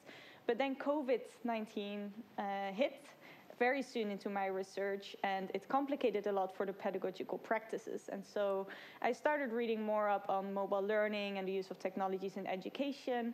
And I figured through reading in the literature that this was a very much discussed topic with little research. So how mobile technologies would affect outdoor teaching and learning. And from there it started going in this direction. Nice. And so I guess that sets the context and why your study was pressing. Do you think that it's still a pressing issue for us now? Yes and no, both yes and no. I think in a way it's maybe not as pressing when we talk specifically about mobile technologies, in terms of that technologies are so quickly changing and transforming that already the findings might to some extent be considered outdated, since as the question was asked about artificial intelligence and ChatGPT and the presentation I did this morning, if it goes on this rapidly, there will be needed a lot of constantly kind of updated research. And so I think, yes, the wider topic will remain interesting, but it might need to be evolving quite quickly along with the technological advancements. Yeah, definitely. I touched on this in my earlier question before the trial lecture about the post-digital context and post-digital theory. Can you just again give us an insight into why that's so relevant for the study, because that will flow into some other conversations? Yeah. So the post-digital context, as I highlight, mobile technologies are increasingly used in educational context, but also in general as a society, we see that technologies are increasingly embedded and integrated in our everyday practices, as well as what I responded to Søren's question earlier, in regards to new trends we see in friluftsliv. So also the friluftsliv trend and practices in the outdoor life in the Nordic context was changing. And so I could see this relevance of mobile technologies in our everyday life. And this is captured by the post-digital, together with this notion that the boundaries are blurring. So they don't just play practically a role, but the boundaries with what we perceive to be kind of digital space and physical space are blurring, as devices are so deeply integrated and often close to our bodies. Do you think that's universal, or is that more applicable to different cultural or age context? Well, as I mentioned in terms of the digital divide earlier this morning, I think the post-digital notion is arguably, or could arguably be considered a more Western or developed country perspective on the society, as there's still places in the world where the technological infrastructures are not as much developed. But that said, there is this entire kind of globalized network around the globe with the connection. And also in more underdeveloped countries, there's an increasing access to mobile devices and live streaming of whether it's football or messaging app or social media. So I think it becomes more and more relevant as time goes. It's funny you mentioned the live streaming of football. I might pose a scenario to you later on in the conversation about live football, but we'll see if we have enough time for that. So given that the post-digital context, post-digital theory was so relevant in the framing of the context of your study, it didn't seem to appear too much throughout the rest of your dissertation. It was, again, mentioned in the articles, but it didn't come into any of the theoretical frameworks. Can you describe that decision? Yeah, so I think that's a challenging question. For me, the post-digital was very much a backdrop and a context in which to understand the phenomenon under study. But it also focuses very much either on the technologies and how they're changing society and cultures. And what I felt needed in my project was a pedagogical or educational idea as foundation for my theory, since ultimately a lot of my research focuses on learning experiences. And I felt that I needed some type of pedagogical, larger umbrella to help me make any claims or suggestions or say anything about learning in general. Yeah. So I guess my reading is that post-digital theory kind of fit a different ontology to what you took up for your methodology, and it's useful and interesting to frame the project, but I guess it didn't fit into the way that you designed the study. That's what I read into it. Thank you for your insights. So your review, I've got a lot of questions here, and many of them have been answered. We're not going to talk about all of them, and I might make this screen bigger so I can see better. So from the review, you highlighted tensions between mobile technology and outdoor education, and you proposed some strategies for managing this. Can you describe how you devised the strategies and why do you think they're useful? You mean how I drew them from the findings? Yeah. Yeah, so I did a thematic analysis of the content of all the articles that I reviewed. And so, I coded and then tried to develop themes out of that. And across these articles, these emerged implicitly or explicitly. So, for example, the intentionality was very explicit in a lot of the different articles. And mitigation and adaptation were mentioned in some, but implied in others. And then under adaptation, the interactive strategies was something that was mentioned a lot across the articles. So I derived it from the literature, but based on how often things were mentioned or similar strategies that implied the same broader term. And why I think they're useful, I think they're only useful to a certain extent because they give some sort of guidance, but not any concrete insight into specific activities or what kind of learning objectives. So I think it's impossible, or it's important to think about these strategies in terms of how we approach decision making, but it lacks in terms of concrete guidelines or examples. Yeah. I've found the guidelines useful personally, so thank you for doing that work. On that idea of there being more or less applicable to different learning objectives, can you give an insight into some particular technologies or teaching strategies with technologies that are suited to some learning objectives? Based on the articles I reviewed? I'm taking a bit of a leap. Sorry. Well, I'll get to that later. We'll skip that. Don't worry. Yeah, Yep. sure. Yep. Okay. When we talk about the findings, I'm going to bring that up again.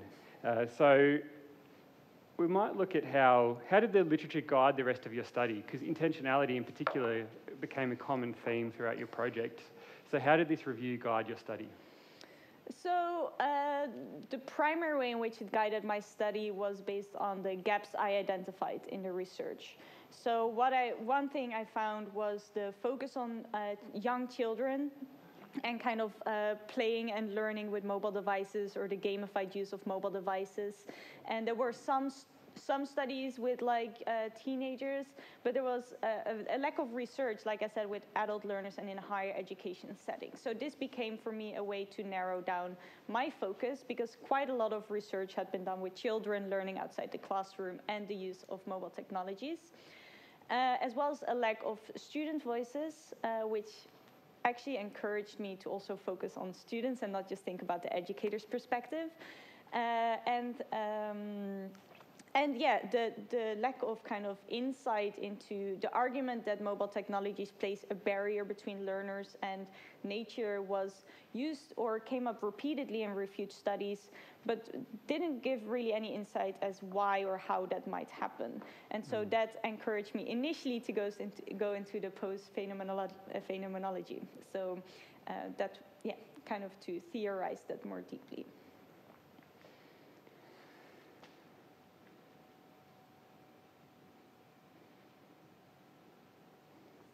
So your literature review was published in December 2021.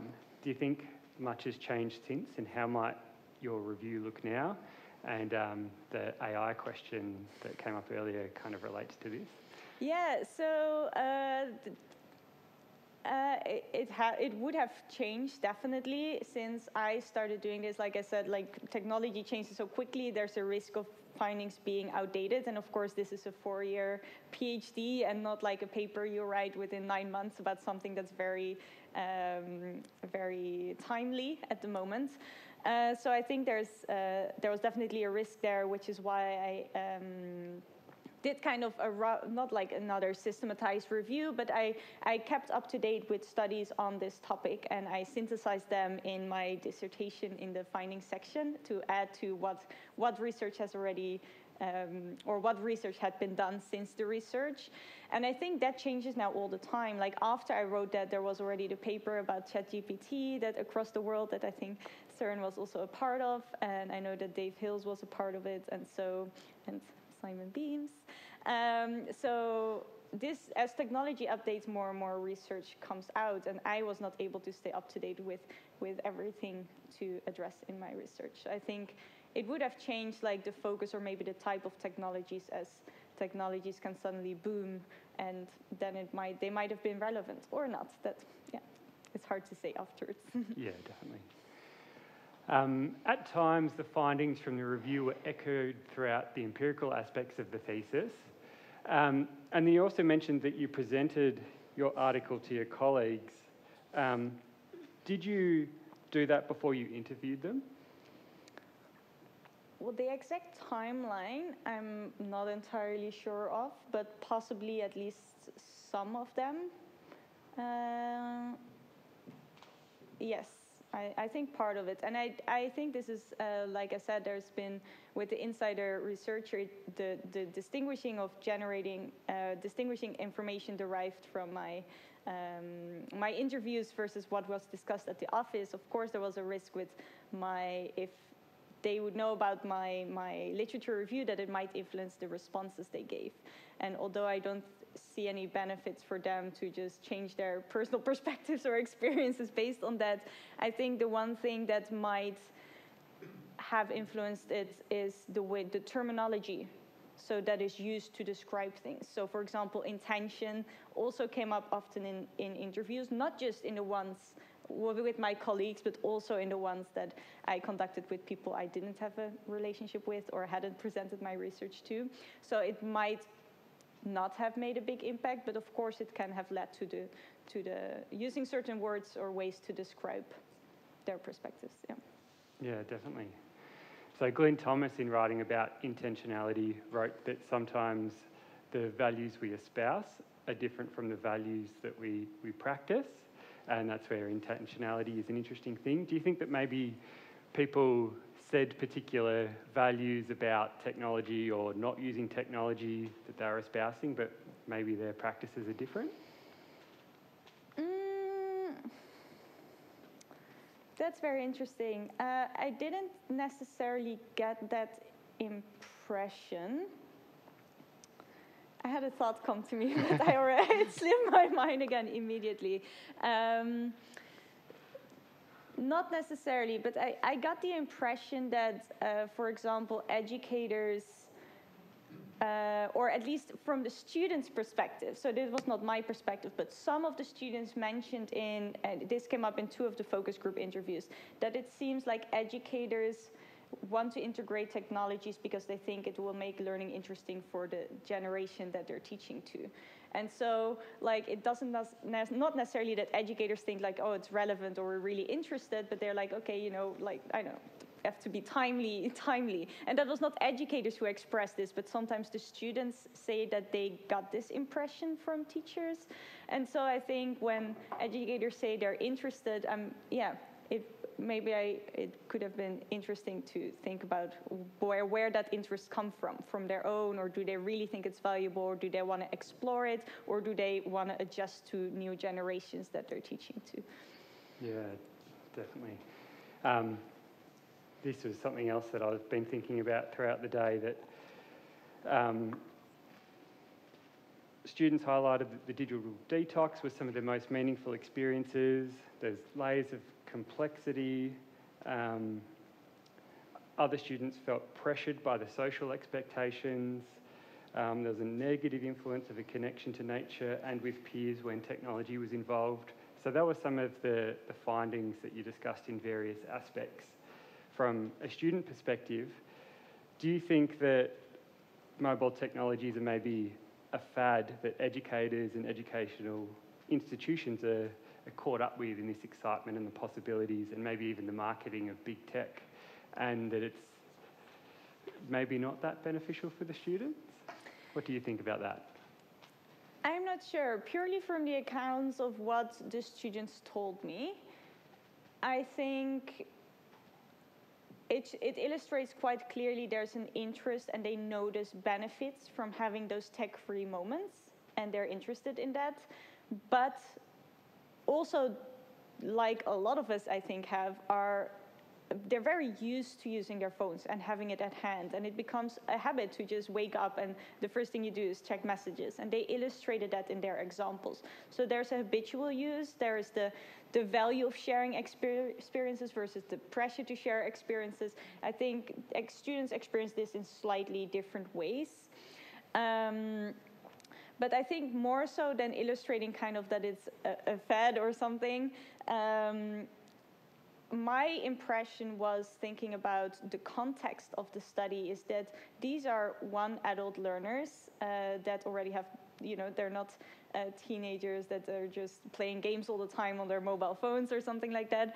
So they have a different relation to it, even though they're part of a generation that is used to using these devices. But they've also grown up in a country where, and a lot of the students address this explicitly, that they grew up with going outdoors with their parents and going to harvest berries or mushrooms and go on ski trips in the winter with their parents. So they grew up with values of the friluftsliv tradition. And I think, and in addition to that, there are students that consciously have chosen to enroll in an outdoor studies program, which I guess we can argue necessitates some sort of interest in being outdoors and away from your everyday environment. So I think all of these aspects have influenced the fact that one of the main findings is that they really appreciate and value these offline spaces. Yeah, definitely. And obviously you had that particular cultural and institutional context. But based off your reading and reviewing of the literature and your insights now as an expert in the field, do you think things should or are different for, say, high school students or early years learning contexts in terms of the use and non-use of technology? I think to a certain extent, I wouldn't go as far as to say that, you know, offline tech-free experiences would not have also value for those type of target groups. But I think there's different opportunities there and different ways of using or realizing the affordances of mobile technologies to provide interactive participatory learning opportunities to engage children with nature, for example. And for teenagers, and there's multiple studies on this, but Jack Reed wrote a lot. He did a study on the young adults, late teens, on mobile technology use in outdoor camps, and that showed that they were very attached. It had an opposite kind of, not opposite, but different findings for me, where the educators were concerned with that they wanted to offer them more tech-free moments, and the young people were really attached to their phones and like maintaining their snap streak. So I think, yeah, it's that's one of the findings that stood by. Of course, I don't recall the exact nuances, but that does show that it's different for different target groups. Yeah, but do you think your recommendation of creating dialogue with students would still hold up in the younger years, or should we take a different approach? And I know that that's sort of just your opinion, because that's not what your study was about, but what's your opinion? Yeah, well, obviously you have to consider what target group and how you go into it, but I think it is very relevant to bring the issue to light, and not just in an outdoor education context, but to get people to reflect on, how do mobile phones affect our interactions with each other and our being in the moment and being together with each other and experiences of nature in the outdoor education context. And like I said, proposed with a critical digital pedagogy perspective this morning, it can get people to reflect critically and consider what is like healthy and unhealthy digital behavior. How does it affect us and how does it affect others? So I think being transparent about our use and reflecting on the impacts and having a dialogue about that, why is it beneficial and why might it not be, and how do we experience that, could definitely be valuable for different target groups as well. Student-centered learning is obviously an important aspect of contemporary education, and I think that your idea of creating dialogue fits in with some student-centered learning, where you can give some agency to the student in their decision-making. But counter to that, in the Australian context, I can't remember the particular statistics, but the quantity of screen time of young people is higher than the average recommended. Do you think that we should allow screen time, or at least have dialogue and let them have choice? Or do we have an ethical obligation as educators? What's your take on that? I think it can't hurt to have an open conversation. I'm not sure how I feel about forcing certain guidelines on it, but if I think about the context of my research, what was highlighted in the management of devices was the co-construction of norms among students, that most of the educators highlighted that they encourage before going on a trip or at the beginning of the trip that students talk a bit about, okay, what do we think is a appropriate way of managing our phones and our phone use.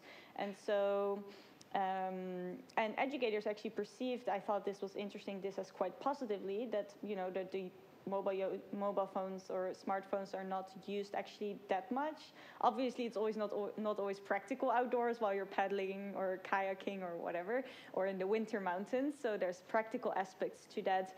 But students did say that and highlight that, especially in the break times or as soon as people get to land, or like there's a pause that, oh, let's take a picture quickly. Oh, I got a message, or oh, got notifications coming in, and that it is more present, even though. So students seemed less happy with it than educators, and so it might be that they're not. Even though they're adult learners, that there could be even a little bit more guidance, not necessarily rules, but even more guidelines of, okay, how are we going to then uphold these co-constructed norms and talk about how it affects the group while we're actually outdoors. Yeah. It makes me think of my football scenario again, so I'll bring it up now. So you're in Australia, you're in the mountains, 5-day bushwork with tertiary students. we've had a lovely time. We've connected with the alpine environment. We've bonded as a group. Nightfall, we have a lovely debrief around dinner, have a great chat, and then I've got to go drive a bus. I've gave it away, I'm the educator in this context. I've got to drive a bus the next day, quite a long distance, so I go, all right, I'm going to go to bed. I start packing up my stove and all my things, and then the siren of the football game starts. Someone's put the phone in the group circle and starts watching the footy game. And I go, hang on, what's going on here, crew? I go, oh, we're just going to watch the footy. We're done with all of the trip stuff. We're just going to watch the game. I'm like, well, do you think that's the appropriate thing to do here? I'm like, yeah, why not? We've done all of the learning. I'm like, well, what would you have done a few years ago in the mountains with a group, with a nice little campfire and a night together? Oh, we might have chatted and told stories. I'm like, well, don't you think you should do that? They're like, yeah, we are, but with the football on as well. And I thought, well, I've created dialogue, I've asked their opinion, they've given their thoughts, they're all happy with it. I'm going to bed anyway, so I ended up leaving because I just didn't know what else to say. What do you think of such a scenario? Do you have any advice based off the recommendations from your study, and also from a personal perspective, what do you think about such a scenario? I think that's very tricky. I think you address a few key points in terms of where in the trip you are and how much of the learning is already happening, and it's not part of the kind of official learning moments, kind of like the off curriculum time on the field trips. I think in this scenario, you dealt with it that way is suitable based on the suggestions in terms of dialogue, especially with adult learners, where none of the participants indicated any sense that they would want to be kind of forced into something or have like specific rules and those rules being reinforced. I think it's good to that you kind of highlight it and like, okay, what would you have done otherwise, and if you want to do that. But I think when you're working with adult learners, if that is something they really want to do on their last evening, like, are you going to really tell them, also maybe depending on how important the match is, but it was a very important game, apparently. Are you going to really tell them to make or break for the finals? No, I'm the teacher, like, I'm not going to allow you to do that and then stay up all night to check if they actually don't go, and do it anyway. I'm not sure that would have been a better approach, so to say. So I think having the dialogue and the transparency and creating the awareness around it and some critical. And another way to do it is maybe the next morning to be like, hey, like, are you happy with that decision? Like, did you actually have some good conversations that maybe were also about something else than the football match? Or, to have maybe an after talk about, and maybe a bit about the benefits you could use, for example, whether it's this research or other findings about like, okay, so how was that experience for you? Yeah. And were you happy with it the morning after rather than in the moment, and reinforcing kind of the perspective? And thinking of the overarching theoretical construct of your study, for me, I'm still concerned about the continuity of the experience. We were immersed, we had an amazing time, but the continuity of being present in that place I thought was being compromised. But then I started thinking about post-digital theory as well. It's like, well, this is the new norm, I guess, that's pervasive. It extends all context, all places, and it's just ingrained in them. They don't see that there's an issue in continuity. So can you tell us a little bit about how continuity fits for you in terms of the importance of the outdoor experience? Yeah, so just to kind of to illustrate that importance using your examples and some examples from my research, if we think about, you say that maybe the continuity was compromised, at least from your perspective, by them choosing to watch that football match.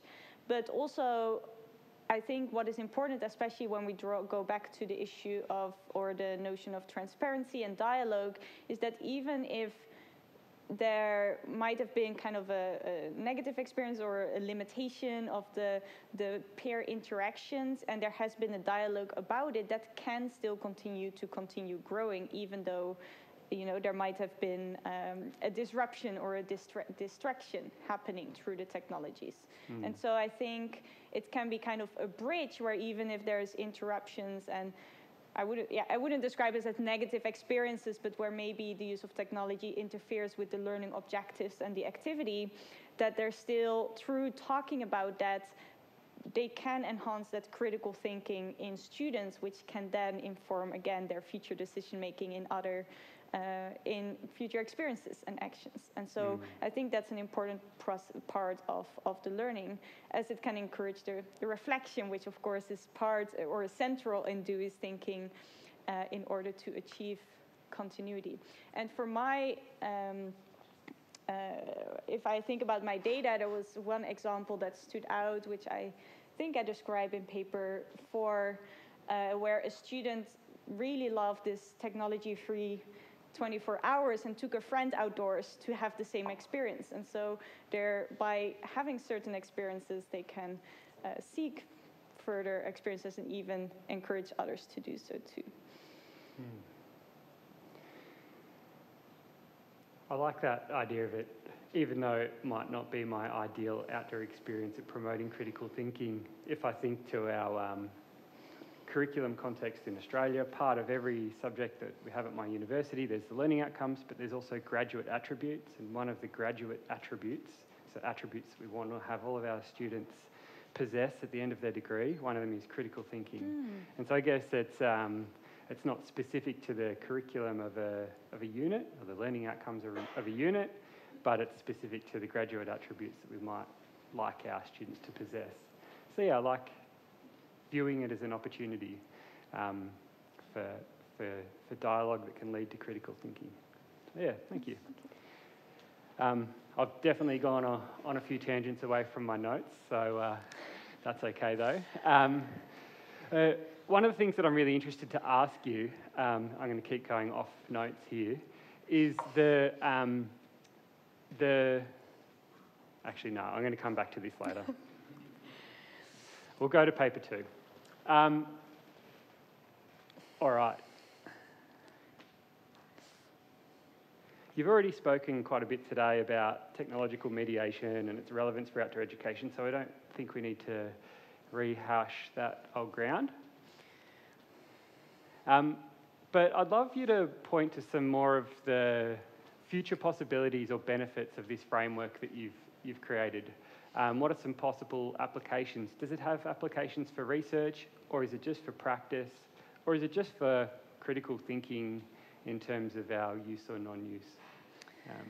What are your thoughts? My first thought would be that it's hard to argue for this or to answer this because it was not applicable in my context, or at least not as much as maybe I had hoped. But I think my first thought would be for research, and especially like to better understand or theorize other contexts where it might be applicable. And I think one thing that could help with this is having like also participatory observation data from specific use of specific technologies. And especially if we actually look ahead to the speculations I made during the lecture this morning, I think could provide good examples of how it might be useful to understand these human-technology relations and these different dimensions that I outline here. So if there would be a fieldwork-based case study with also maybe interviews to, you know, to ask deeper into the observations made by the researcher, to better understand how actually augmented reality glasses augment or reduce or enhance or constrain or involve and alienate those experiences based on the observations and interviews, for example. So I think that could be a way where this framework potentially could be useful. Yeah, I agree. We had lots of good discussions about this as a committee in our meetings. How does this paper fit? What's its use? It wasn't applicable for the empirical research. But one of my thoughts as an educator is that I could use the framework in helping decide how one might use a particular mobile application or learning activity that involves mobile devices, that, yeah, it can help guide some decision making there potentially, or at least get us to think critically about whether it's necessary to integrate it or not.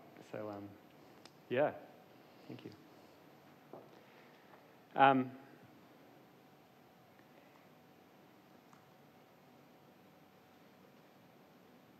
Apparently I'm writing notes rather than clicking to the next slide.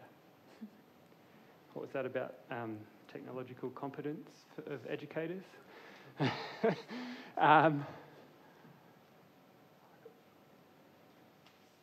Post-phenomenology was positioned as a perspective beyond affordance theory, yet you chose to prioritise affordance theory more within the empirical elements. Can you discuss more about your choice of affordance theory over post-phenomenology and why you think affordance theory is valuable? Yeah, so again, ultimately this decision was grounded in the data, and as I highlight also in this framework, a lot of the data centered around interactions. And so one thing with post-phenomenology, phenomenology was, it's difficult for a Dutch person, was that difficult for an Australian too, it's okay. No idea. I've been practicing this word at home.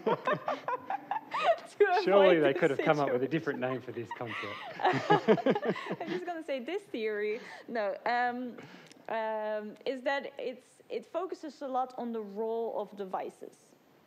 So the focus shifts on how do these devices mediate? What are the mediating effects of the devices? And so in the data, yes, it was about the influence of the mobile devices, but more so about the interaction. So it was very interaction-centered and how they're used, like how is their use shaped through interactions, and what meaning does the use of smartphones have, and how do those meanings then influence how mobile devices are used within context. And so post-phenomenology was not a great fit for more deeply interpreting that, because it's, well, as I argued, the main contribution and what I focused on most strongly was the complexity of technological mediation. And I did not have a lot of concrete data on that could be interpreted through that lens in a useful way.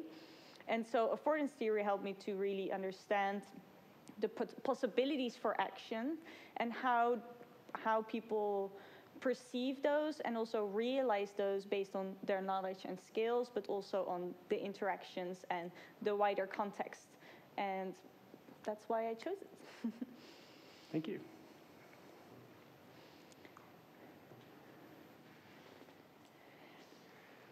Again, there's some old ground we already covered here today, so just give me a moment while I come up with a question we haven't already discussed.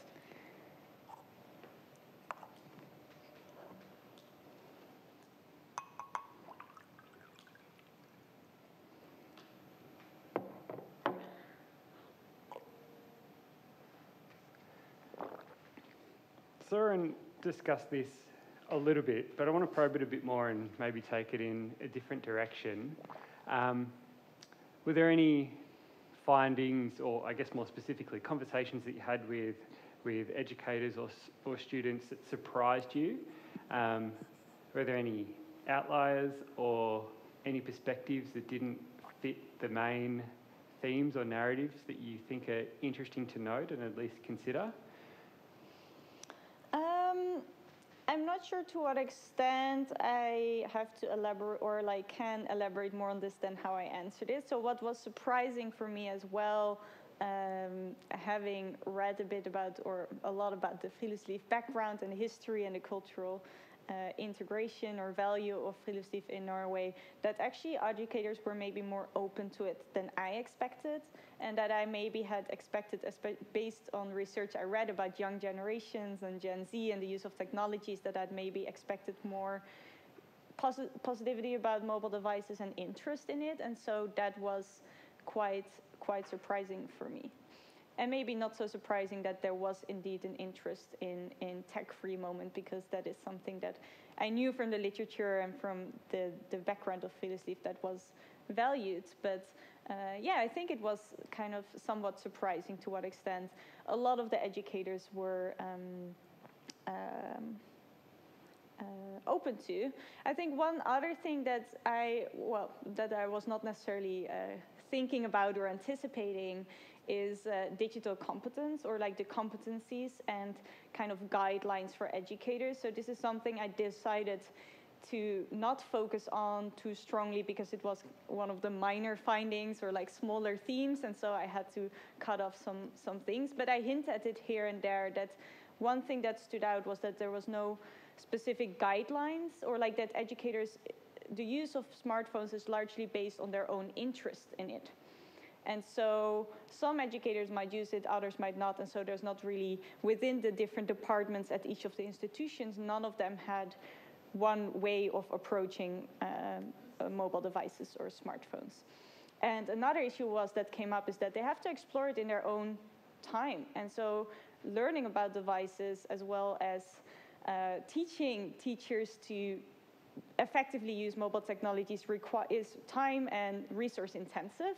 And so some of the educators mentioned that if they find or hear about an application, whether from someone or online or even from a student that says like, oh, I tried this application, it might be useful, they go out in their own time to try it out and see how they might apply it in their teaching. Yeah. And so these are kind of practical considerations that I had not anticipated, but that I still thought were surprising in the findings. In talking with the educators about the different affordances of mobile devices and different applications, did you get a sense that there's more uses as a learning tool for learning in outdoor education, or is it more important for future educators as a leadership tool? I'll be more concrete in the question. So, for example, you've highlighted in your thesis a few times and earlier today the avalanche evaluation tool. And so that's a safety tool that educators can use. And they don't say you're with whatever age students or clients, if you're in a guiding setting, the lead educator or guide might use the app to determine safety. And so if you're teaching future educators, there's a whole bunch of safety applications or planning applications or things like that you can utilise. But then there's also things like the stargazing apps that you've mentioned. Do you think that there's more affordances for the use of future teachers, future leaders, future guides, or is it pretty balanced across the board? Is there just as many possibilities in terms of using them with a whole class as a learning experience with diverse age groups? I'm not sure if I can clearly give an answer to more or less. I think it has relevance in both. And I think that, yes, like I mentioned, the avalanche applications sometimes, but then the kind of more general applications that are not necessarily very specific, but like just using your mobile device for field journals or something like, or like sharing your experience or documenting and writing their outdoor assignment, like while they're outdoors, and reflecting on the learning experiences through using mobile technologies without any specific application or something is very helpful in the outdoors. Like to have that instead of, like I exemplified, just handing a wet ball of paper if the weather conditions are bad or something like that. So I think it has definitely pedagogical practices, but the interest in specific features, that is useful, I think, and both educators and students have mentioned this. I wouldn't say there was kind of a majority that was very explicit, but it came up repeatedly that it's useful to know how to use certain applications, because a lot of these students will work in the future as facilitators or practitioners or guides, just nature guides. So knowing how to use it well, and again, in this actually specific instance, in one of the focus group, this question you raised was actually discussed. And they mentioned that this is why they like more conversation around what are the benefits and pitfalls, and that they understand the complexity of using mobile technologies, so that in the future they can also learn to apply it well. So then the digital kind of skills and the critical thinking becomes transferred to students, which then again can apply it in their future professional lives. I guess to give you some context about why I asked that question as well, in the degree that I teach, our first year is focused on being comfortable as a participant in outdoor environments. Second year, it's more of a focus on leadership. The third year is a focus on teaching. And for me, in my own experimentation with mobile technology, don't touch it in the first year, but further on in the degree I go, the more I tend to use it. So for me personally, I found it's had more uses for a future educator or guide, and I probably use it less for participants. But that's just me, so I was interested to hear your thoughts. I hope you didn't misunderstand, because it's not like the cases I've talked about how mobile technologies are used. It's instances of learning experiences, but not entire field trips that were centered around mobile technologies, right? So it's still the overall situation is more so that technologies are not used a lot in general, but they're applied or used and can be used in certain situations, and then there's the moments where students use it for personal purposes.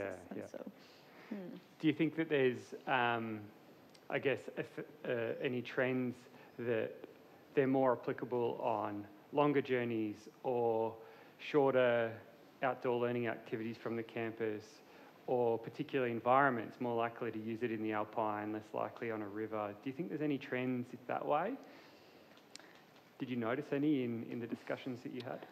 Well, from the data, not really, aside from a few things. Like winter terrain was generally considered less advantageous due to short battery life and the cold conditions, just like kayaking and paddling, like where there's a higher risk of water damage.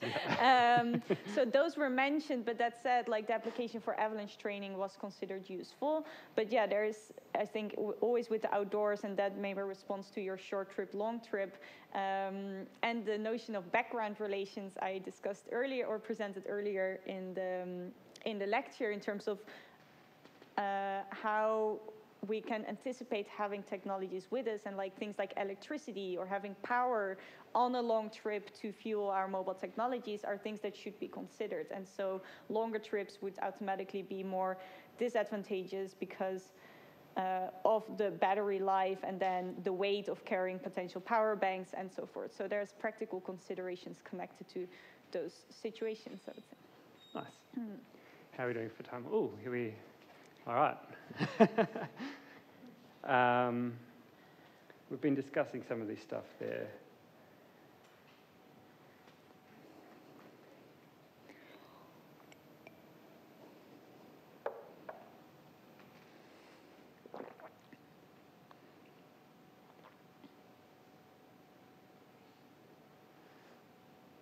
We've asked many of these questions already, so I'm trying to find something good to finish on with our last few minutes.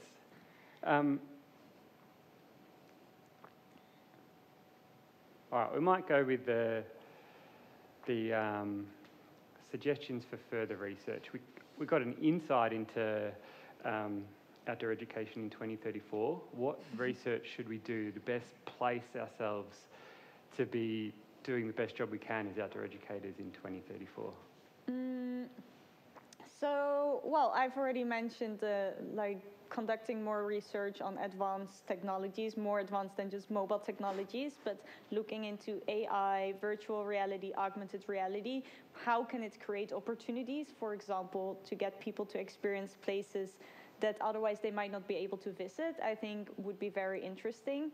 But equally interesting would be the divides it causes and how we can overcome those divides, and how...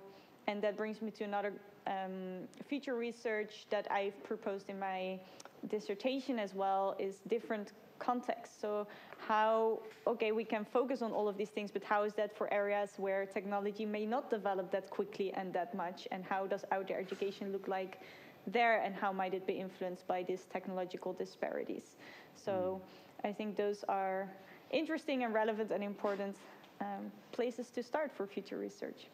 Yeah, definitely. And that's what I really appreciated about your presentation this morning, those ethical dimensions around technology use and equity, and that there's some possibilities for improving more access or improving the experience of diverse populations, but also keeping it equitable and inclusive. So I think that's a nice future direction for research in this space. Thank you. Thank you. There we go, right on time.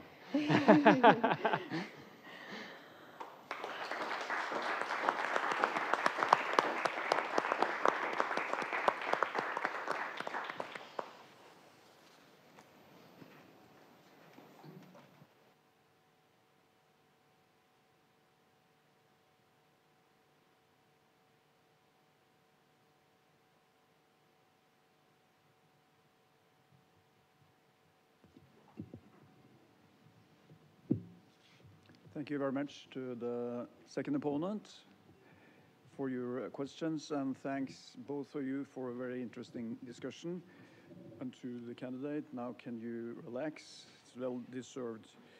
The examination committee will now leave the room to evaluate the dissertation and make their final decision. I ask the rest of you, the audience here, to stay in this auditorium. I will come back here and announce the committee's decision within 5 to 15 minutes. Thank you.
Reis opp.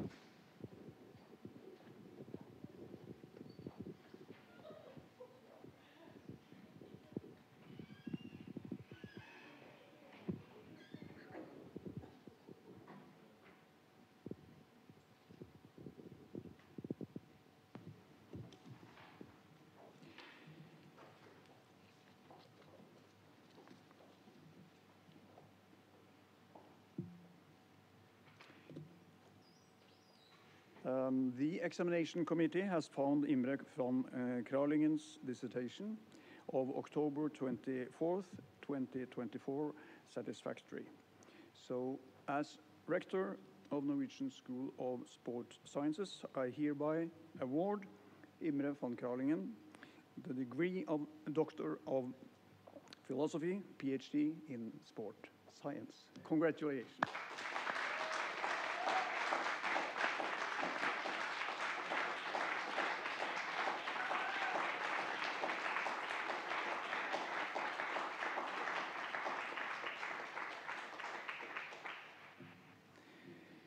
You will receive your official diploma at a ceremony in August, at the start of the next academic year, and you will receive the traditional institutional gift from NIH at the reception afterwards tonight. I hereby declare the disputation for completed, and I ask our new Doctor of Philosophy, the scientific committee, and head of department to follow me in procession out of the auditorium. Thank you all.